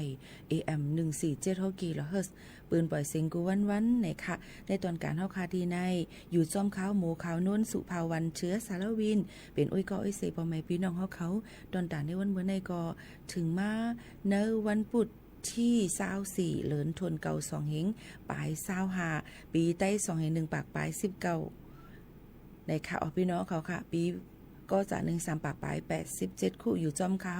หมู่ขาวนนสุภาวันเชื้อสารวินเป็นอ้อยกออ้อยเสปอแม่ปีน้องๆเขาในนั่นค่ะเขาค่ะฮบทบซ้อมกันในวันเมื่อในสีข้าวยาม 10 โมงถึง 11 โมงกูวันกลางในกลางค่ำนะคะตื่นได้มาปืนปล่อยเสียงปันพี่น้องเขาถ่อมตั้งเรดิโอออมล้ม AM 147กิโลเฮิรตซ์ถ่อมตั้งเฮิรนสอมเพจสวทเก้งใหม่ AM 147กิโลเฮิรตซ์และไลฟ์ปันตั้ง TikTokในนั้นค่ะไล่ตีไล่ตั้งปืนปล่อยเสียงพร้อมกันกะกำเหลวเฮาพี่น้องเขาถึงไล่จ้อมกันว่าซึ่งหนังไหนค่ะออกบ่แม่ปีน้องๆเขาค่ะเฮาค่ะมาถ่อมมาด้วยไหนค่ะออนตั้งนั่นติเอาข่าวเงาเกี่ยวกับลุยลองฟิงฟ้าราศีเอามาฝากตวนจุดถึงพ่อแม่พี่น้องเขาก่อนค่ะยำพ้องตาเหลียวลมเลี่ยงลงนากาซาในนั้นค่ะเขาพัดเป่ามาให้เธอหลายๆองดีมีลองเพกึ่งก้างเพน้ำทมน้ำน้องน้ำเตะน้ำว่าในนั้นค่ะเมื่อหนังตั้งจอมต้องแม่แจมถึงจะในก็หุบทบยาเพน้ำทมน้ำน้องตั้งแม่นำออบขาเนาะตั้งน้ำแม่แจมแม่หน้าจอนเนาะเจิมจะไหนค่ะเนาะก็ปนนั้นพี่น้องเขาจะเจออันอยู่จอมจะนั้นก็ตื่นเตะหู้ลิเยาก็หลู่ไล่อ่อนกันคัดเจอในค่ะถ่อมด้วยข่าวเงาให้ขึ้นตั้นกันตาสีเศร้าสีโจมองในนั่นค่ะปีน้องๆเขาค่ะอันนี้ก็เอามาฝากตวนจุถึงพ่อแม่พี่น้องๆเขาอ่อนตั้งในก็ถ่อมด้วยข่าวเงาฟิงฟ้าราศีกันเกี่ยวกับลุยลองตั้งปอของจึงไทฝนติดตกลงมาโหปากมัน70ในปืนตีติดตกนำมังอองตีพี่น้องเขาก็หลู่ไหลไว้ฟังกันตีว่าในนั่นค่ะในก็เป็นข่าวเงาในค่ะเนาะป้อเตมาตุยตั้งเงาไล่ฟิงฟ้าราศีตั้งเมืองจึงใต้นั่นในจึงพี่น้องเขาค่ะในเหลือน11เหมือในค่ะเนาะ2คำเมื่อใดใครอยู่เนาะพี่น้องเขาค่ะต้นตีเก้งตุงล้างเคอน้ำจางหมู่เจตะคิเล็กค่ะฝนล้มฝนตกพาหลังค่ะโหลดฟังกันไว้ตั้งลาเซลก็มีฝนตกเหมือนกันลมกัดลมเย็นก็ตีมีลู่หลอมตัวถึงลองกว่ามาไปลองไปอยู่ลีกันจอมค่ะในก็คัดเจอเอามาฝากตวนตัวถึงพ่อแม่ปีน้องๆเขาให้เล่นยินถ่อมซ้อมกันซึ่งหนังไหนค่ะเที่ยงอันนึงในนั่นค่ะพ่อแม่ปีน้องๆเขามาถ่อมด้วยข่าวเงาเที่ยงอันนึงเกี่ยวกับลุยลองลิ้นก่นเส้นต่างดังกรุงเทพเขามือกลางในเจ้านั่นในนั่นก็จ้อมเส้นตาสายตั้งหิมหงยานั่นในคณะพี่น้องของเขาค่ะย้อนเปิดนั่นแลมือกลางในเจ้าในนั่นค่ะพี่น้องเขาดีนาห้องยาวชิระพยาบาลในนั่นค่ะมือข้าวยำ7 โมงปลาย56 นาทีนั่นในนั่นค่ะพี่น้องเขาก็มีลิ้นข้าวยำมีลองยินหยดลินก่นลินปังมาในนั่นค่ะเฮ็ดให้จอมเซนตาใส่ตั้งมีลองลู่ซุ่มตั้งน้ำในค่ะก้อยกาอ่อนตั้งได้ก็อำไปมีก้นบาดเจ็บและอำไปมีก้นเสียงอสักสายเจอในนั่นค่ะเป็นมือข้าวย่ำไหลล่ะเป็นมือข้าวย่ำกลางในเจ้า6 โมงปลาย30 นาทีในค่ะเอี่ยวก็คือเซนตั้งมันก็หล่มลงกว่าให้จังไหนค่ะเพราะไม่พี่น้องเขาก็ลิ้นมันกดลงกว่านะคะเฮ็ดให้เสาไฟฟ้า2 ต้นนะคะตั้งตีตั้งหงเป็นลิกนครบาล3 เซนเขาตกลงกว่านะคะในหลุมนั่นนะคะเนาะพี่น้องเขาก็เจ้าก็เจ้าหน้าที่เขาก็ยังตึกเขามากครึ่งป่องให้สั่งเมกันอยู่เยอะก็ยังติมีทางเจ้าหน้าที่ก็ห่างเฮียนอ่อนกันดอนตาเดข่ายก้นเป็นนั่นในค่ะกว่าอยู่ในองตีที่มันหลอดเพเยี่ยวก็ยำพองแต่เหลวในข้าวยำหมอก7 โมงไป50 นาทีป่นมานั่นในจึงเลยปืนเผาไว้ว่าในนั่นค่ะก้นอันอยู่หิมห้อมนั่นก็หลูเลยฟังเยี่ยวก็หลูเลยข่ายก็องตีหลอดเพในนั่นค่ะเอาปอแม่ปีน้องๆเขาค่ะในก็คัดเจอเอามาฝากตวนจุดถึงปอแม่ปีน้องๆเขาเจ้าหนังในค่ะเอาปอแม่พี่น้องเขาเลยยินถ่อมจ้อมกันในค่ะเนาะนี่ก็เป็นเพเกิดขึ้นมาอยู่ติ๊กเย้าในนั่นค่ะลองในก็เปิ้นก็ปิกอึดทับไว้จอมเสียนตาใส่ตั้งเจิ้นนั่นในค่ะเนาะยก็ดูเลยกดแจดกดทัดด้วยว่ามันเป็นย้อนปือสังแหละลิ้นมันก่นลงมาดังกรุงเทพบ่ทันนั่นทันลือซึ่งหนังในค่ะเนาะอันนี้ก็เป็นแทงนึงลองเดี๋ยวค่ะคัดเจอเอามาฝากตวนจุถึงพ่อแม่ปีน้องๆเขาค่ะ หรือใจถ่อมด้วย1เพลงความก็มาเดี๋ยวเอาข่าวเงาหลายรองหลายอันเอามาฝากตัวยก็อย่าไปพุ่มค่ายกว่าตั้งเลยคณะถ่อมเพลงความจอมกันในตอนการเฮาค่ะที่ใน1โหกว่านี่ค่ะเมื่อเคยย้อนมาไอ้5ไต้ลอยในต้องใจค่ะสืบถ่อมค่ะ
ไอ้5ไต้ลอยค่ะ1เพลงความค่ะ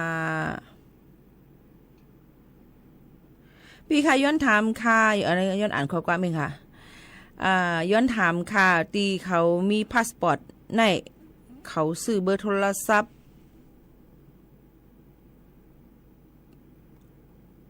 ไรต้องใจค่ะมันเป็นย้อนเปิดอีสังค่ะมีพาสปอร์ตในตาเลวไว้เสเลิน8มาในค่ะเนาะพี่น้องเฮาเขาค่ะเกี่ยวกับไปลองซิมโทรศัพท์มือถือกูเครือข่ายกูอันนั่นไหนจึงไหนนั่นค่ะ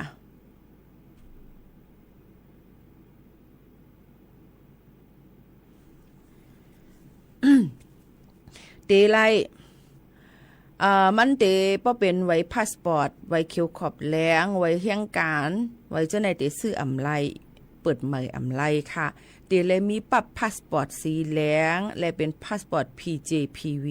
อันนั้นกุ้ยสีไอก็ซื้ออำไลย้อนเปิดว่าเปิ้นให้กลางเกี่ยวก็ไปลองกระที่มาเปิดตอนใดก็เฮ็ดเป็นบัญชีมาและแก้ง call center การหยอกเลียนเนื้อออนไลน์จิ้มเจิ้งหนังไหนค่ะก็เปิ้นนั้นแลจะเจออันมีไว้หมายฟงซิมโทรศัพท์ไว้อันเก่าๆนั่นอย่าไปให้มันหมดอายุค่ะโยก็เฮาใจให้เฮ็ดจำหนังเปิงมานั่นขนาดเนาะก็เปิ้นนั้นแลพี่น้องเขาหลูไล หรือเลยไปด้วยว่าเปิ้นในบริษัทเครือข่ายโทรศัพท์ซิมโทรศัพท์นำเปิ้นที่ว่าจึงหือเทียงแต่หรือเปิ้นก็เฮกังกว่าจึงในกว่าในนั่นค่ะมันมีปัญหาหลายรองหลายอันนั่นเกี่ยวกับไปรองการหยอกเลียนกันในออนไลน์ซิมโทรศัพท์เกี่ยวกับเปิดบัญชีมาจำจึงหนังไหนค่ะออกก็เปิ้นอะไรลองตั้งจังในเปิ้นก็เฮกังไว้เฮ็ดไหนค่ะอันนี้ก็ยำรัดกว่าเยาเมื่อไกถามว่าที่ลินหลวมมันจะมีก้นหมัดเจ็บเมื่อไกปีหมูรัดกว่าเยาค่ะว่าอำไปมีก้นหมัดเจ็บและอำไปมีก้นตายเมื่อไกเลยรัดกว่าเยาค่ะเนาะจองตอบคือตั้นค่ะในพี่น้องเขาค่ะทำกันเข้ามานำเต้ๆในค่ะเนาะเยี่ยวก็อยู่กรุงเทพทอมอยู่ค่ะในนั่นค่ะคัดใจอยู่ค่ะเนาะจ่องมีก้นหมัดเจ็บเมื่อไกลาดกว่าเยี่ยวค่ะไอ้สุงค่ะพี่โมคานุ่นกูปอกยามเลยยินเสียงก้อยเมื่อไรหันนาป้านายเยาวนอค่ะ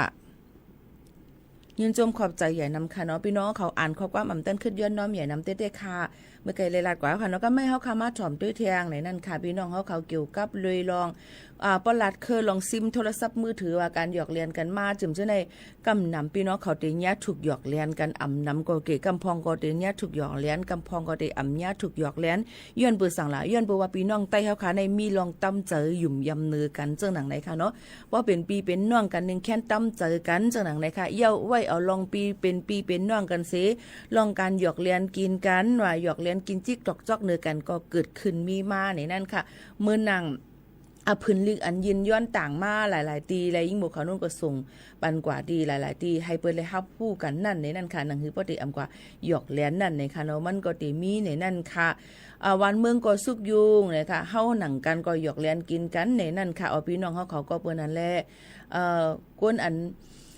การหยอกเลียนกินกันในค่ะเนาะมันก็มีค่ะลองล็อกไล่ที่หมอลัดหมอส้นห้วยเจ้านั้นจึงในนั่นค่ะเนาะใครลัดนี้นั่นก็ใครมาปั่นฟางเนี่ยค่ะย่ำเหลียวในให้หู้ไว้สังจังเงื่องไว้ก็เงื่องแวนะคะมีก้นเหตุการณ์โอนเงินก้อนหนึ่งนะคะมันนางในอ่ำหันถึงกลางเจอตั้งหยับผิดก้นเหตุการณ์ตั้งเมืองไทยและก้นเจอทบเพซึกเพเจอนั่นอยู่ดังเมืองไต้ค่ะมันนางหับโอนเงินแต่ที่โอนเมืองไต้มันนางสำอ่ำย้อนโอนเงินปั่นเปินตั้งเฮินค่ะก้นตั้งนำตั้งหลายถูกที่มันนางในหยอกเลียนกินตั้งนำตั้งหลายกว่าย้อนขึ้นมันนางก็อ่ำย้อมปั่นในนั่นค่ะพี่น้องเขามันนางในซื้อห้องวานนางกี่อายุ38ปีเป็นก้นที่วันกองตับกองเจเวงลาเซลจึงไต้ปอดห้องค่ะจังไหนค่ะเราเปิ้นก็โอนเงินลื่นสุดมาในมือวันที่มือปีหลายปีปี2ปีเปิ้นมานั่นก็เฮาค่ะก็ส่งเงินมือตังเฮิรนนั่นค่ะมันนางก็อ่ำส่งปันเสอำกายย้อนเงินขึ้นก็อ่ำเฮาค่ะโอนปันทางเมืองไทยในก็มันนางก็อ่ำย้อมปันกับสืบหลายๆปกในว่าเขาอ้างอันนึงเย้าอันนึงติ๊กๆกำว่าปันหน้าเขาใจก็มากว่าลงตื้นล่างก็มากว่าไว้ตีเยเงินมีปัญหาว่ารัดเมียวเยาก็เมียวนึงจึงนั้นในค่ะเนาะพี่น้องเขาค่ะก้นอันเปลี่ยนวันเร็วกันหยุ่มยำกันซื้อโอนเงินกว่าที่มันนางนั้นมันนางซ้ำอะไรหลู่ไหลลองหยุ่มย้ำเงินก็กว่าย้อนซึ่งหือก็อ่ำไหลขึ้นมันอ่ำโอนปันขึ้นไหนค่ะมันนางก็ว่าอ่ำมีเงินแต่สายเตี้ยนขึ้นแต่เมื่อขายตรงหน้าสวนเฮยาก็ขึ้นเยที่เมืองใต้เสียมาสายเตี้ยนขึ้นวันไหนอยู่ใกล้กาลื่นสุดมาสืบฝนหาก็อ่ำหับอ่ำไหลตั้งกับสืบลามีอยู่ 2-3 เดือนเย้าก้นตั้งวันเดลาดว่าล็อกลิ้นและล็อกหน้าขึ้นเยซึ่งในก็อ่ำใจของมันนางไหนนั่นมันนางก็อ่ำมีสังเตขายเตี้ยนนี้ไหนนั่นค่ะก็เปิ้นนั้นพี่น้องเขาค่ะหลู่เลยฟังไว้เนี่ยค่ะมีแทงเลยค่ะเนาะเงินคำก็หลิวก้วยก็หลูไล่ตีมันใน740,000เงินไทยปอปาเงินโอนก้นหูจักเจอหลูไล่ตีมันในมีอยู่6ก็นับโหล้านวัดนี่ค่ะพี่น้องเขามานั่งในเหตุการณ์โอนเงินก้วยอำกามานั่งก็เล่นปลาชูเชนั่นค่ะเนาะด้วยพี่น้องเขาค่ะแล้วก็เหตุการณ์นายนาขายถี่323ตัวเจ้าในป้ามันนั่งเฮ็ดจังในตัวก้นมึดคือจำใจหน้าเลยเนี่ยค่ะจุ่มจะเพี้ยนอันเลียนกินอยู่ในหลุมฝ่าวันเหมือนในเย้าในนั่นค่ะแล้วก็ในไรพระคู่จักนางกี่ก้นวันกองตับกองเก๋เจเวงลาเสียวในก็จอยลัดปันให้มันนางเตี้ยนนี่ปันเขาพ้องเนี่ยค่ะลองหยับขันเจอมาหากินลิงต้องตั้งวันมึงในก็มันขันเจอแต่ได้ไรเงินมา1 วัด1 อิดก้อยก็ปนไหนไรหนังฮือปฏิอำไรแนงใจอยากใจเรื่องหนังอันพี่น้องเขาทบกว่าเจ้าในก็อันกันสติในนั่นค่ะแล้วลองส่งเงินโอนเงินในให้ฟังกันไว้นักหนาเสกรรมในนั่นค่ะพี่น้องเขาค่ะลองตั้งเจ้าหนังในนั่นในค่ะลองหยุ่มย้ำกันลองเป็นปีออกน่องกันเจิมเจ้าในให้ตั้มใส่กันสิดิเตมันเพราะว่าโอนกัน1ปอกอย่าข่มมือปั่นตั้งเฮือนในเฮา1แค่นหลูเลยฮู้อย่าว่าย้อนเบอร์ว่าเฮหังอำทับหลูเลยโอนกำในเฮาหลูเลยเก็บไว้หลักฐานเงาหักศักดิ์ศรีกูอันค่ะเนาะอันเฮาค่ะโอนเงินปั่นเขาและลอกไล่อันเฮาค่ะอุบกันฉะนั้นเอากวาดตึงลาตีลุ่มปลิกค่ะบ่กวาดตึงลาตีลุ่มปลิกยาวในจึงเปิ้นก็ติขึ้น สืบจ้อมหากว่าก้อยกาตั้งเมืองจึงไทยในกำนำในกว่าตึงลาดก็กานานก้อยกาจึงหือกอลีตูเขาก็หนุ่งแค่หนูเลยฮู้นั่นค่ะนะเนาะก็เปิ้นนั่นแหละลองตั้งอันให้ใครย้อนฝากไว้ปันพ่อแม่พี่น้องเขาว่าเฮาฟังกันไว้แต่เหลียวในบัญชีแย่งเงินก็มีปัญหาโอนเงินเขาโอนอื่นออกก็บ่เป็นเงินอันที่เปิ้นถังเถิมมาเป็นบัญชีมาเป็นบัญชีอันเปิดตังแต้นกันเจิมจังนั้นก็เปิ้นก็ได้หลอกแปดเงินนั้นเงินเฮาก็เต็มไล่บ่กล้าไม่ขายในกาดเขานั่นในก็ได้หับลองโอนเงินยาวค่ะแต่เหลียวมีเงินก่อซื้อหังกินไล่ค่ะเนาะเดี๋ยวก็บ่มีเงินมีเงินไว้กับตัวเงินไว้กับตัวก็สำหรับแต่เหลียวในเก่งใหม่เก่งหายมีเงินปลอมนำเลืองเนี่ยค่ะพี่น้องเขาเงินปลอมนำเลืองเนี่ยก็เปิ้นอันหลูเลยฟังกันไว้จ้อมในนั่นค่ะเนาะหลูเลยทัดด้วยว่าท่านจะเจอหลูเลยมีข้าวยามมายิบด้วยว่าเจมันเหมือนมันหลูเลยใจข้าวยามค่ะย้อนเปิ้นอันเลยลองตั้งอันในเป็นปัญหาใหญ่ลงที่ตั้งเมืองจึงไทยยังแก่ลิดไปไล่มาได้เป็นก้นอันหยอกเลียนกินกันซุ่มจ้าเพี้ยนหยอกเลียนเงออนไลน์ซุ่มกล้าขายก้นแต่เหลียวในมีมาแทงจุ่มอันที่เฮ็ดก่อการให้อะไรเฮ็ดให้ตั้งเมืองจึงไทยซ้ำว่าจือไต้เฮาเนาหมดนะคะเนาะเกี่ยวกับได้ลองลูกอ่อนหนุ่มก้นไต้เป็นก่อกลุ่มเป็นหมู่เป็นจุ้มเสกาเฮ็ดให้เปิ้นเฮ็ดลองจู่ตุ่มกันเสเนี่ยค่ะออกหากลางค่ำกลางคืนเฮ็ดให้เปิ้นกับลำพันเปิ้นเจิมเจิงหนังในค่ะนะก็เปิ้นนั้นแหละตาเหลียวในอยู่หยับเนี่ยค่ะพ่อแม่พี่น้องเขา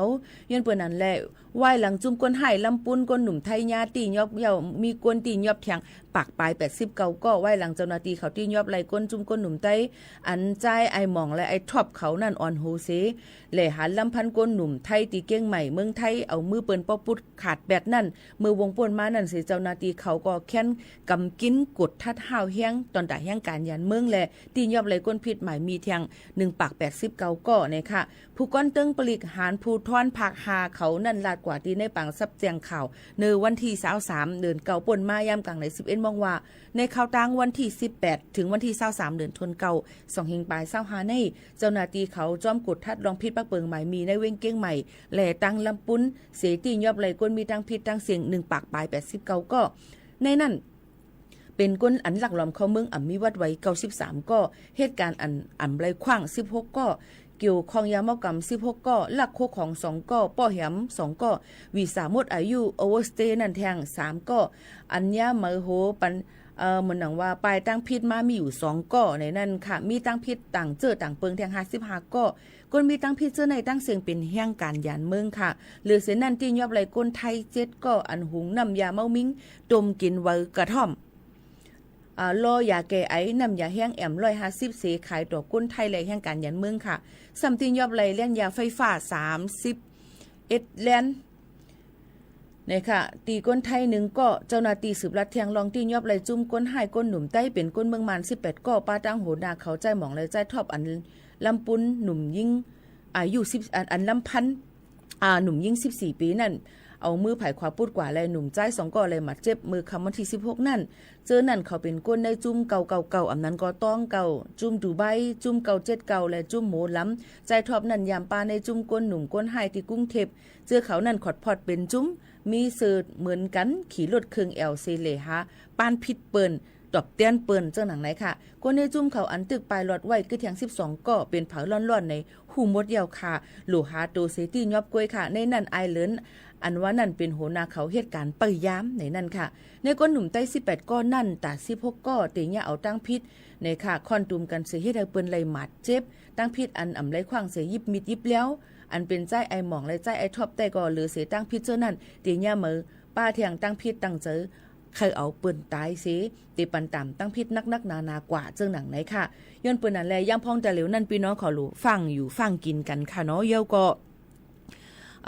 กว่าอะไรก็เอาวัดไว้กับตัวกว่าจ้อมเหตุการณ์แม่นตีแม่นตั้งมันอย่าไปเหตุการณ์แม่นนาการอันที่เฮาค่ะลงไว้นี่ก็ผิดปักเปิงหมายมีค่ะนะก็เปิ้นนั่นเลยลองตั้งจังได๋เฮาฟังอยู่ฟังกินกันตาเหลียวในกำกินนำเนี่ยในค่ะเนาะเฮามาอยู่มากินกันกูก็กูก้นค่ะนะอันนี้ก็เป็นข่าวเงาอันที่ลื่นลังอยู่ย่ำพองตาเหลียวและเฮ็ดให้เฮาค่ะอยู่หยับขันเจอกันอยู่ตาเหลียวในย้อนฝากไว้ปันพ่อแม่ปีๆน้องๆเขาลาดปันลูกปันหลานนะคะอีก็เฮาอย่าไปให้กับจุดตุ่มกันในนั่นค่ะลองเลยเหตุการณ์ลองอันลิเจอหนังไหนเนี่ยค่ะมันติเฮ็ดให้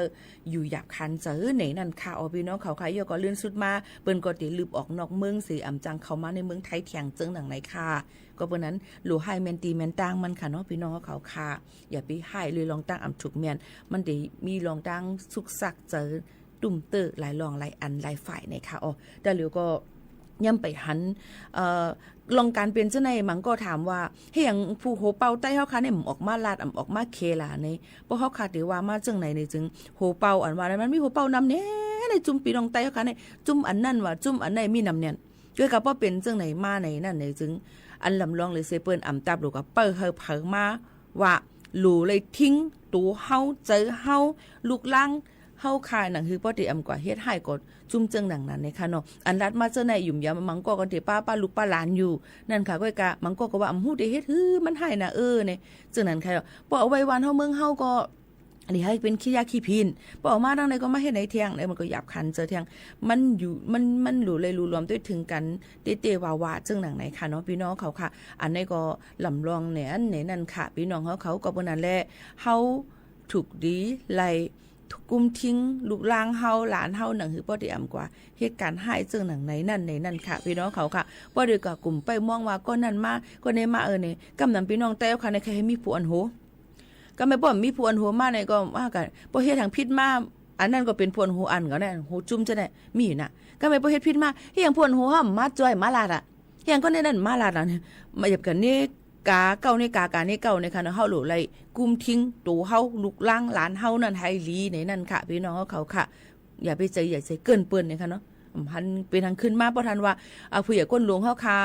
เหตุการณ์เลยดีเต้ๆในวันเฮาเมืองเฮาก็เต็มสุกยุงก้นเมืองใต้เฮาค่ะก็เต็มเลยไปเพชรจังไหนค่ะพี่น้องเขาบ่คาดมาจังไหนอำเตเตียงซื่อเนี่ยค่ะเนาะเฮาไปเฮ็ดก่อนถอมได้เพียงความกันก่อนค่ะ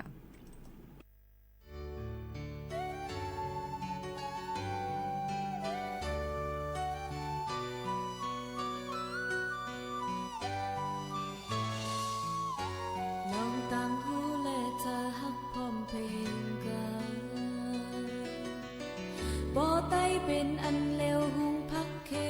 วเตเป็นเนอสังไตยำฮักเจอเพื่อเตลืมโคโหบ่ไต้มีเจอโกเตเป็นโคเฮ็ดเฮาเปิ้นไตสังไตยำหมอให้กองก้นยาวอำหมอเซ็งไตมาไตปอคันไตเตตกแจงนำพักไตอำแหอย่าเอาน้ำพักเปิ้นมาแทงล้อนะปอฝนมาเฮาสุบกูโคไตไปสิ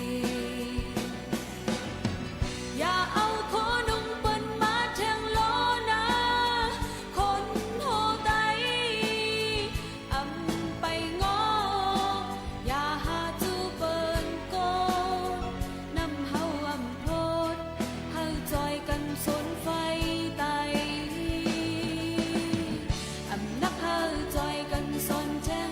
อำหูเฮาจอยกันในตังพี่น้องไตคัดเจอปันแลพี่น้องไตคัดเจอหันแล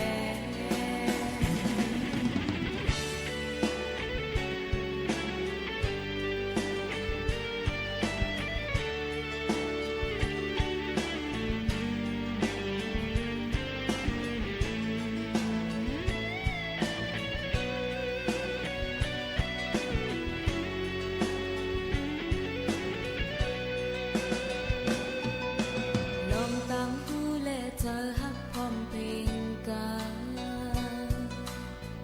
บ่ไต้เป็นอันเลวหุงพักเควเตเป็นเนอสังไตยำฮักเจอเพื่อเตลืมโคโหบ่ไต้มีเจอโกเตเป็นโคเฮ็ดเฮาเปิ้นไตสังไตยำหมอให้กองก้นยาวอำหมอเซ็งไตมาไตปอคันไตเตโตกแจงนำพักไตอำแห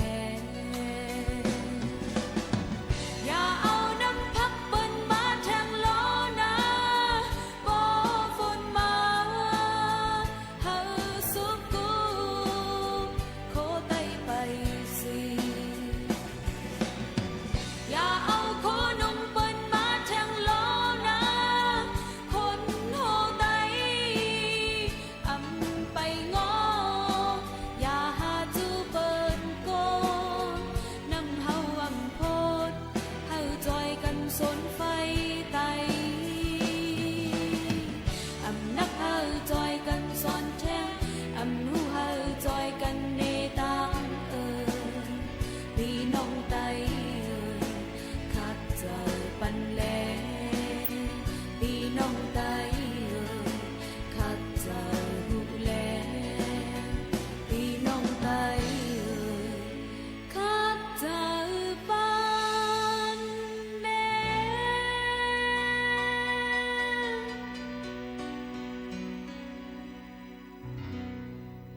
อ๋อค่ะ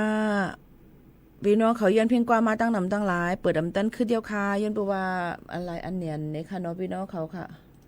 กำมาเด็กค่ะเจอเปิดปันให้ลิงินทอมค่ะเนาะอันหนังปองเป็นไล่เจ้าในค่ะเนาะพี่น้องเขาค่ะกำได้มาด้วยเที่ยงเลยค่ะข่าวเงาฟิงฟ้าราศีก็ลาดกว่าแย้วข่าวเงาลองก้นหยอกเลียนกินกันลองโอนเงินหยอกเลียนกินกันก็ลาดกว่าแย้วข่าวเงาลองก้นให้หลงในก็ข่าวเงาลินลมที่กรุงเทพอันดีนาห้องยาวชิรพยาบาลเจ้านั้นก็ลาดกว่าเย้าเจ้าในค่ะเนาะพี่น้องเขาค่ะตั้งนำตั้งหลายในค่ะอันไปขึ้นตั้นอันมาปลาลื่นเจ้าในนี่ก็ย้อนน้อมอย่านำกัดถ่อมขึ้นสอมไรค่ะย้อนหลังไรที่นั่นในค่ะเนาะพี่น้องเขาค่ะมาตัวแทงในค่ะตาเหลียวในอันเป็นตูคลิปตุ๊กตาอันดีตุ๊กตาเป็นหยิบเอานั่นอันเป็นตัวนิ่งๆน้องๆนิ่งๆน้องๆเจ้านั้นค่ะมีอยู่จอมหางหลายๆตีหลายๆตั้งเจ้านั้นตั้งเก้งใหม่ก็ฝ่ายลองมันกึ้มตั้งเจดอนเก้งใหม่ค่ะตียอบดูคลิปตุ๊กตาเศร้าเกาตูเนี่ยค่ะเปิดปันเลนตีนาจันจอมเก้งใหม่นาโมชนั่นเมื่อวันที่23เดือนเก้าบนมาเนี่ยค่ะนายวรุษวิสิทธิ์ศิลป์เนี่ยค่ะนายอันเป็นนายเจลุ่มเจเว้งเก้งใหม่เขาเลยสั่งการนะคะให้ออกกว่านะคะกดแจดกดทัดด้วยว่ามีก้นอันมาหมอกลาดว่าเขาขายพิษปักปึงใหม่มีเลยเป็นการต่อการล่วงกันนั่นขนาดเนาะตั้งไว้อยู่ที่มาลินพาซานาจันจอมเก้งใหม่เส้นตั้งห้วยแก้วเมืองเก้งใหม่เป็นก็กะเอามาเนี่ยนั่นค่ะพ่อแม่ปีๆน้องๆเขาค่ะให้เอามาเสตียอบกว่าเลยค่ะย้อนบ่ว่าเฮ็ดให้ลูกอ่อนก้นลุงเขาจะนั่นกว่าเสียงเงินเสียงต้องจอมมันตั้งนำตั้งหลายเป็นการเล่นการต่อการร้องอันหนึ่งในนั่นค่ะอันนี้ก็เปิ้นก็ที่ยอบกว่าในค่ะมาฝากไว้ปั่นพ่อแม่ปีๆน้องๆเขาจึงหนังในค่ะก็มีมาด้วยในค่ะเมื่อในน้ำมันจักน้ำมันเครื่องจักรเครื่องรถจะในค่ะเนาะอันเป็นดีเซลได้ก็เหมือนเก่าก็อันเป็นแก๊สโซฮา9195 E808 E20 E85 จะในก็ลดยอมลงมา1ลิตรไหล30 สตางค์ค่ะพ่อแม่พี่น้องเขาอันนี้ก็เดี๋ยวเลยว่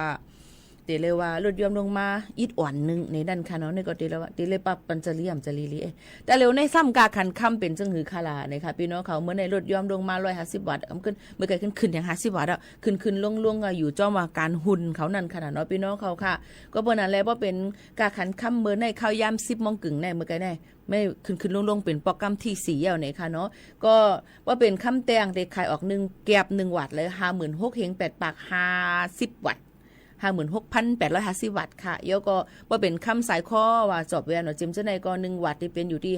57,000เฮง6ปัก50อันนั้นก็57,650 วัตต์ขึ้นลงค่ะพี่น้องเขาอันนี้ก็เป็นการขันคำในวันมื้อในนั่นค่ะเอามือข้าวยามตะเหลียวในก็เอ็มหัวไว้วันติซิงที่ขึ้นที่ลงเทียงหมอกกะหือในนั่นค่ะการขันคำในแต่มือ1เกียบเลย2เฮงวัตต์เอาถึงตะเหลียวในกาปานเฮาใน50,000ปลายจำ60,000ให้เอ็นมาติเป็นเสียเนาะค่ะเนาะก็วันนั้นวิเข้าไปนำในก็ติเลยวาลีค่ะเนาะมีเงินเสมกาค่ะว่าใครเปลี่ยนชื่อค่ะใครเปลี่ยนเป็นชื่อเงินเหมกาใครเปลี่ยนว่าชื่อคำแทงลูกกวนค่ะเนี่ยนะย้อนวันนั้นแหละแต่เหลียวในเผยก็ใครเลยเงินใครเลยคำกันในนั่นค่ะพี่น้องเขา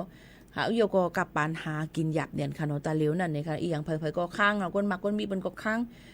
อยู่ติ๊กๆเนี่ยไอ้ค้างว่าป้องว่าอันนั้นก็อ่ำมีอันนี้ก็การอ่ำลีก็เปิดจึงนั้นใครอ่ะพี่น้องเขาค่ะย้อนนั่นแหละอันนี้ก็เป็นทางนึงลองที่คัดเจอเอามาฝากตอนทุกถึงพ่อแม่พี่น้องเขาให้เลยยินถ่อมจ้อมกันค่ะปอเตรียมมาติ๊กๆได้เต็มเปิดปันยาวค่ะนะย้อน Facebook เนี่ย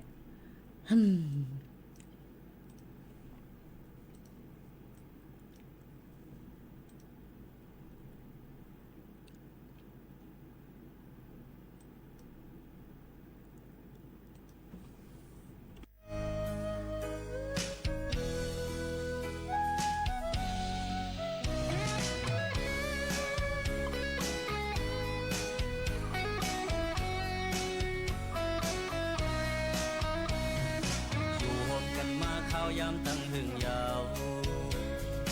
อำหอนตอนมีลองพิษเปิงต่อกันถึงปานเป็ดปุกมาสนหาเจอเปิงกิ่งพองยามนั้นสู่เฮาหักพร้อมกัน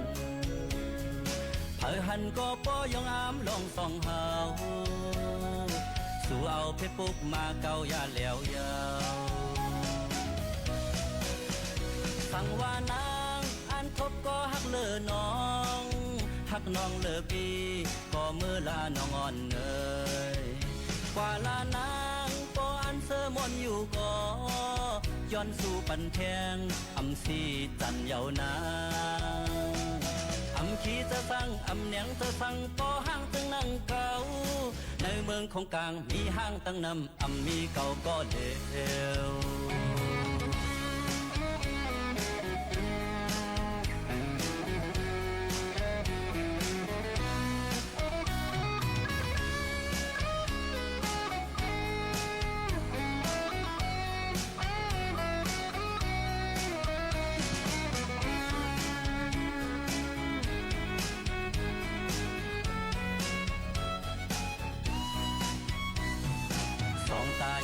เจอเจ็บลองเลือดใหม่อำหึงอำนานเตียนเฮียงหมดหายเป็นหือเป็นเก่าอ่านลืมเมื่อกว่าเลยสั่งว่าเมื่อขึ้นเลยทบลองเลือดใหม่ตาปืดทับขึ้นอำมีกำซองยาวในเมืองกูในตื่นมีวดตอบโตสั่งว่านางทบก็หักเลือน้องหักน้องเลือปีก็เมื่อลาน้องอ่อนเอ่ยกว่าลานางก็อันเสือมนอยู่ก็ย้อนสู่ปันแทงอำสีจันเยานา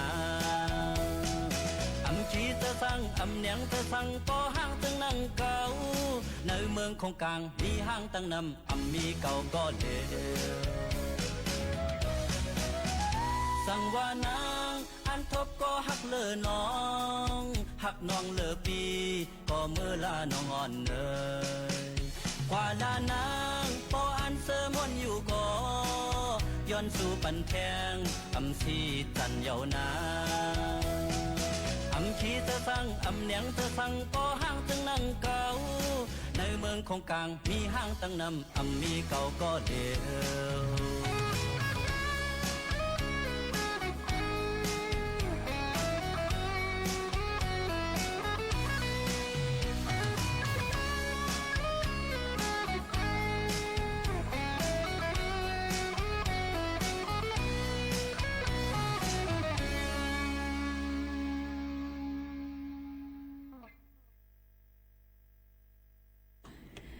ค่ะพี่น้องเขาค่ะย้อน Facebook ในนั่นค่ะบางปองบางเลยมาในลอง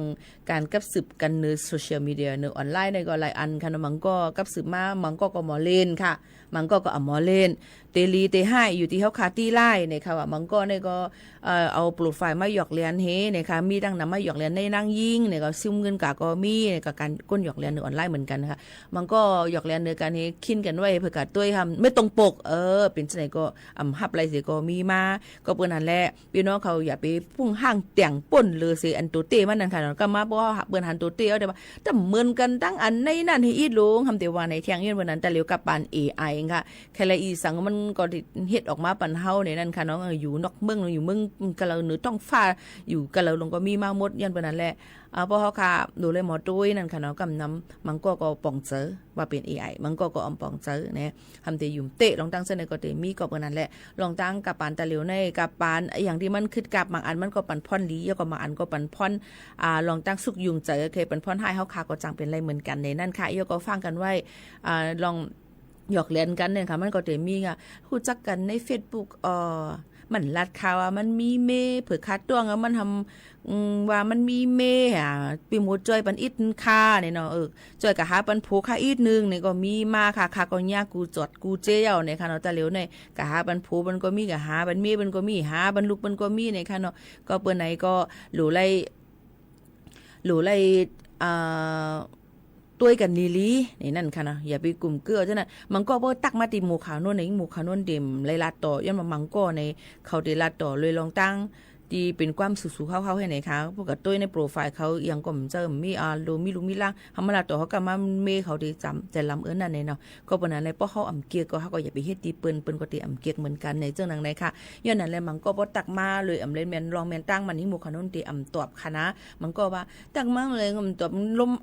ความเมาเราให้ตักมามันก็ไปเจอนั่นค่ะเนาะก็ปนนั้นแหละเฮาหลูเลยอย่าไปป่นเปลี่ยนศูนย์เปลี่ยนเปิ้นนั่นมันเตลีในนั่นค่ะพี่ๆน้องๆเฮาขาวค่ะอันนี้ก็ ข้าจะเอามาฝากฟังไว้ปันแล้วก็ตัดเล่นสื่อโซเชียลมีเดียนั่นเฮาเรียนให้มันเป็นลองลีอย่าไปเรียนให้มันเป็นลองฮู้ค่ายแล้วมันเป็นลองซึกซักในนาเฮือนมุงหอเฮือนเฮาคาในนั่นค่ะลองตั้งจะในเฮาคาหรือไล่ฟังกันไว้เต้ๆนี่ค่ะเมื่อเร็วในผู้หายจอยหาปันอีกนึงนี่ค่ะค่ะก็ว่านั่นหนูค่ะค่าหลูเลยกว่า5ปันติเลยในลาดมาป้าสูงมาปันกัดจิดิบกะหางจ้อมนี่ค่ะเด็กกะหาปันก็อยู่จ้อมเช้าสีจ้อมม่วงค่ะเลยนะโอเคก็เบอร์นั้นเฮาหลูไล่ฟังกันไว้ทั้งเผอทั้งมันเอามาลองกว่ามาไปลองอยู่ลองสร้างกินเศร้าเนี่ยค่ะข่าวเงาอันเลยลีอันเลยนั่นเนี่ยก็หลูเลยฟังกันไว้จอมนั่นค่ะนะพี่น้องเขาค่ะกูก็กูก้นค่ะผัดยันพี่น้องเขามือกว่าก่อนเย้าค่ะนะข้าวยามุดเสียงเย้าค่ะอันเลยลีก็เอาค่ะนะอันเลยลีก็ถอมเย้าเฮก็วางแปดยีนันสีเฮาขึ้นมาอยู่เป็นอ้อยก็อ้อยเสกันเนี่ยค่ะย้อนความมองขึ้นวันเลยพบมองขึ้นวันเลยพบความเผอค่ะเนี่ยมองขึ้นวันเลยพบพี่น้องขอใจวนอีกนึงค่ะลูกจึงคือกรณีค่ะเพราะว่าทุกเพียงความมันย้อนมาเปิดตั้นขึ้นในย้อนน้อมค่ะหน้าค่ะที่ข้าเจอหาปันเนี่ยเปิดปันจำหนังอันปองเป็นไรเดี๋ยวมาฝากตัวทุกถึงพ่อแม่ปีน้องๆเขาให้ไรเงินถ่อมจำกันซึ่งหนังไหนค่ะคือกับเพียงความมองขึ้นวันเลยท่วมในความเผอเนี่ยบย้อนความมาเห็นในค้าที่หายหยาบค่ะโอนะตอนหนังสังเพียงความรัดซึ้งมาหลายๆมันรัดก้นห่วงแค่หายหยาบไว้ในค่ะเนาะซึ่งคือกรณีค่ะเดี๋ยวผัดยันพ่อแม่ปีน้องๆเขามือกว่าก่อนเย้าค่ะจงขึ้นมาโฮมมาทุบจอมกันค่ะนะเพียงความก็อันหายก็ไปมาสีปอกเลยค่ะ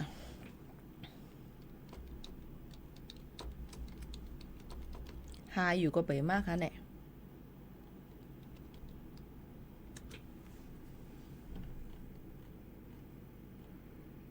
เหี่ยงเลยไปมากค่ะเนี่ย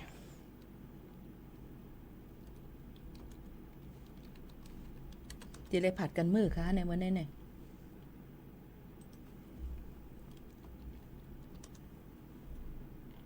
มันเมียวอ่ะพี่น้องเขาอ่างที่เปิดปันความวานหูถูกเจออันดีใครใครเปลี่ยนหาก่อมพันค่ะเนาะเอาเพียงความอันดีกาวักมหาอะไรกาใครปองเปลี่ยนมาเปิดปันพี่น้องเขาถ่อมก่อนค่ะเย้านะสืบถ่อมจำกันเสียผัดยันพี่น้องเขามือเย้าค่ะ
เจอกันสิสัมโปไว้ความหักมันกันมา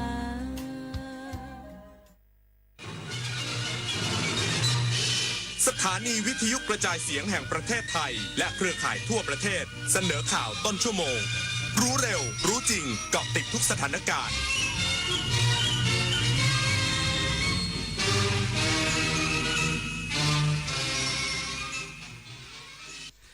รับฟังข่าวต้นชั่วโมง 23 นาฬิกากับผมบุญมาศรีมาศครับนายกรัฐมนตรีนำคณะรัฐมนตรีถวายสัตย์ปฏิญาณก่อนเข้าประชุมคณะรัฐมนตรีนัดพิเศษอีกสักครู่กลับมาติดตามรายละเอียดครับโครงการพัฒนาระบบกสิกรรมด้วยศาสตร์พระราชาช่วยส่งเสริมอาชีพให้เกษตรกรโดยรวมกลุ่มเพื่อช่วยเหลือตนเองและช่วยเหลือซึ่งกันและกันให้มีความเป็นอยู่ที่ดีสร้างความเข้มแข็งในระดับชุมชนแต่ละพื้นที่อย่างเหมาะสมต่อเนื่องสู่การพัฒนาที่ยั่งยืนเพื่อให้เกษตรกรสามารถดำเนินชีวิตได้อย่างมั่นคงด้วยหลักเศรษฐกิจพอเพียงศาสตร์พระราชาปวงประชาเปี่ยมสุขอาชญากรรมออนไลน์ความท้าทายและโจทย์ใหญ่ของประชาคมอาเซียนที่ต้องผนึกกำลังกันรับมือภัยไซเบอร์ในภูมิภาคผ่านกรอบความร่วมมือสู่โรดแมพ 4P Preventing ป้องกันการแทรกซึมขององค์กรอาชญากรรม Pursuing นำคนผิดเข้าสู่กระบวนการยุติธรรม Protecting ปกป้องเหยื่อและกลุ่มเปราะบาง Promoting เสริมพลังความร่วมมือทุกระดับร่วมสร้างภูมิภาคที่ปลอดภัยไร้พรมแดนและเข้มแข็งไปด้วยกันอายุเข้าเลข 6 แล้วจะเริ่มต้นอาชีพใหม่ได้ไหมนะได้สิครับผู้สูงอายุ60 ปีขึ้นไปที่ยังมีไฟสามารถกู้ยืมเงินทุนประกอบอาชีพกับกองทุนผู้สูงอายุได้ไม่เกิน 30,000 บาทต่อคนหรือ 100,000 บาทต่อกลุ่มผ่อน3 ปีไม่มีดอกเบี้ยพร้อมก้าวสู่การเริ่มต้นอีกครั้งอย่างมั่นคงดีจังเลยแบบนี้จะได้เปิดร้านเล็กๆอย่างที่ฝันไว้สักทีเงินทุนปลอดดอกเบี้ยกับกองทุนผู้สูงอายุสอบถามเพิ่มเติมได้ที่กรมกิจการผู้สูงอายุ1300เยาวชนคือพลังสำคัญในการขับเคลื่อนอาเซียนไปข้างหน้าประเทศไทยพร้อมสนับสนุนเครือข่ายเยาวชนอาเซียนให้แข็งแรงเป็นมิตรและรวมพลังด้วยการสนับสนุนเครื่องมือดิจิทัลและพื้นที่ให้เยาวชนได้แสดงออกลงทุนในโครงการพัฒนาเยาวชนสนับสนุนความร่วมมือข้ามพรมแดนและส่งเสริมการเข้าถึงการศึกษาทักษะสำหรับอนาคตอย่างเท่าเทียมเยาวชนอาเซียนคือพลังสร้างอนาคตนายกรัฐมนตรีนำคณะรัฐมนตรีถวายสัตย์ปฏิญาณก่อนเข้าประชุมครม.นัดพิเศษเห็นชอบร่างคำแถลงนโยบายรัฐบาลพร้อมแต่งตั้งนางสาวไตรสุรีไตรสรณกุลเป็นเลขาธิการนายกรัฐมนตรีนายอนุทินชาญวีรกูลนายกรัฐมนตรีและรัฐมนตรีว่าการกระทรวงมหาดไทยนำคณะรัฐมนตรีเดินทางกลับทำเนียบรัฐบาลหลังจากเข้าเฝ้าทูลละอองธุลีพระบาทถวายสัตย์ปฏิญาณก่อนเริ่มการประชุมคณะรัฐมนตรีนัดพิเศษโดยนายกรัฐมนตรีกล่าวว่าคณะรัฐมนตรีทุกคนได้รับพระราชทานพรและพระบรมราโชวาทเชื่อว่าคณะรัฐมนตรีทุกคนมีความปลื้มปิติและจะต้องทำงานสนองพระเดชพระคุณและสนองพระมหากรุณาธิคุณอย่างสุดความสามารถซึ่งนับเป็นมงคลสูงสุดที่คณะรัฐมนตรีได้รับทั้งนี้ที่ประชุมคณะรัฐมนตรีเห็นชอบร่างคำแถลงนโยบายรัฐบาลเพื่อส่งต่อไปยังรัฐสภาโดยขอให้รัฐสภาดำเนินการในช่วงวันที่28ถึง30กันยายนนี้นโยบายของรัฐบาลมีสาระสำคัญคือการแก้ปัญหาเฉพาะหน้า4ด้านได้แก่ปัญหาเศรษฐกิจเรื่องการลดรายจ่ายลดค่าครองชีพให้กับพี่น้องประชาชนผลักดันโครงการคนละครึ่งลดค่าเดินทางค่าขนส่งและค่าพลังงานส่วนเรื่องกัมพูชาจะใช้มาตรการทางการทหารและทางการทูตควบคู่กันไปเพื่อรักษาอธิปไตยของประเทศไทยและรักษาประโยชน์ของพี่น้องประชาชนชาวไทยปัญหาภัยพิบัติธรรมชาตินอกจากจะต้องเร่งรัดทำระบบเตือนภัยต้องปรับปรุงระบบมาตรการการดูแลช่วยเหลือพี่น้องประชาชนอย่างรวดเร็วทันต่อสถานการณ์ปัญหาทางสังคมรัฐบาลดำเนินการปราบปรามอย่างจริงจังเข้มงวดและเด็ดขาดกับกระบวนการค้ายาเสพติดการพนันออนไลน์สแกมเมอร์เครือข่ายช่อโกงประชาชนซึ่งทำให้เกิดความเสียหายแก่ประชาชนเป็นภัยทางเศรษฐกิจทั้งนี้รัฐบาลให้ความสำคัญกับการแก้ปัญหาราคาสินค้าเกษตรตกต่ำ โดยเฉพาะราคามันสำปะหลังและสินค้าเกษตรอีกหลายชนิดซึ่งเราจะมีมาตรการช่วยเหลือเกษตรกรลดต้นทุนการผลิตนอกจากนี้ที่ประชุมยังเห็นชอบแต่งตั้งนางสาวไตรสุรีไตรสรณกุลให้ดำรงตำแหน่งข้าราชการการเมืองในตำแหน่งเลขาธิการนายกรัฐมนตรีตั้งแต่วันนี้เป็นต้นไปตามที่สำนักเลขาธิการนายกรัฐมนตรีเสนอส่วนการประชุมคณะรัฐมนตรีนัดแรกจะเกิดขึ้นภายหลังแถลงนโยบายต่อรัฐสภาแล้วหน่วยพัฒนาการเคลื่อนที่ 2-3 จัดกำลังพลพร้อมยานพาหนะและเครื่องจักรกลขุดลอกคลองระบายน้ำป้องกันอุทกภัยและน้ำป่าไหลหลากในพื้นที่บ้านน้ำจันทร์ตำบลหนองงิ้วอำเภอวังสะพุงจังหวัดเลยพันเอกณัฐชัยปัญญาไสผู้บังคับหน่วยพัฒนาการเคลื่อนที่ 2-3 สำนักงานพัฒนาภาค 2 หน่วยบัญชาการทหารพัฒนาได้จัดกำลังพลชุดปฏิบัติงานช่างพร้อมยานพาหนะและเครื่องจักรกลร่วมกับส่วนราชการในพื้นที่เร่งขุดลอกคลองระบายน้ำลำน้ำจันทร์เพื่อป้องกันและแก้ไขปัญหาอุทกภัยในพื้นที่บ้านน้ำจันทร์ตำบลหนองงิ้วอำเภอวังสะพุงจังหวัดเลยซึ่งมีลักษณะเป็นพื้นที่ลุ่มต่ำอยู่ติดภูเขาและลำห้วยสายหลักตื้นเขินเมื่อเกิดฝนตกหนักต่อเนื่องน้ำป่าที่ไหลลงมาจากพื้นที่ตอนบนไม่สามารถระบายได้ทันจะทำให้เกิดภาวะน้ำป่าไหลหลากและน้ำท่วมฉับพลันโดยเฉพาะในเขตบ้านน้ำจันทร์และพื้นที่ใกล้เคียงสร้างความเดือดร้อนต่อประชาชนและก่อให้เกิดความเสียหายต่อทรัพย์สินและสถานที่สาธารณะทั้งนี้การขุดลอกลำห้วยและคลองที่ตื้นเขินเป็นมาตรการป้องกันอุทกภัยในระยะสั้นส่วนโครงการก่อสร้างฝายน้ำจันทร์เพื่อเพิ่มประสิทธิภาพการระบายน้ำเป็นมาตรการแก้ไขปัญหาระยะยาวปณภัทรแสงสีเรืองสวทเลยรายงานจบข่าวบุญมาศรีมาศอ่านรับฟังข่าวครั้งต่อไปเวลา 6 นาฬิกาติดตามข่าวที่นำเสนอไปแล้วได้ที่ www.thainews.pre.go.th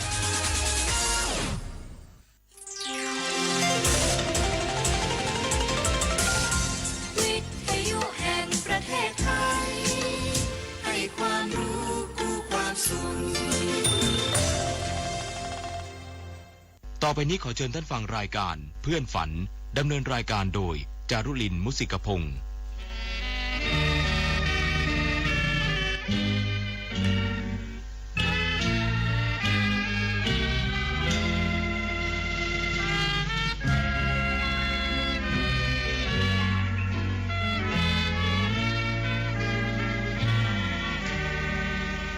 อยากมีเพื่อนรวมฝันในวันนี้ วันที่มีเสียงเพลงบรรเลงวอนเดี๋ยวออดอ่อนเดี๋ยวเรื่องรื่นแสนชื่นบานเดี๋ยวสับสานเดี๋ยวโศกซึ้งตรึงหาไทย ชั่วโมงที่2ของเพื่อนฝันวันพุธที่ 24 กันยายน 2568 สุวิทย์ โสมนัสควบคุมเสียงฟังเพลงคนดีไม่มีวันตายบรรเลงขับร้องโดยวงดุริยางค์ราชนาวีผลงานของคุณปิติลิ้มเจริญค่ะ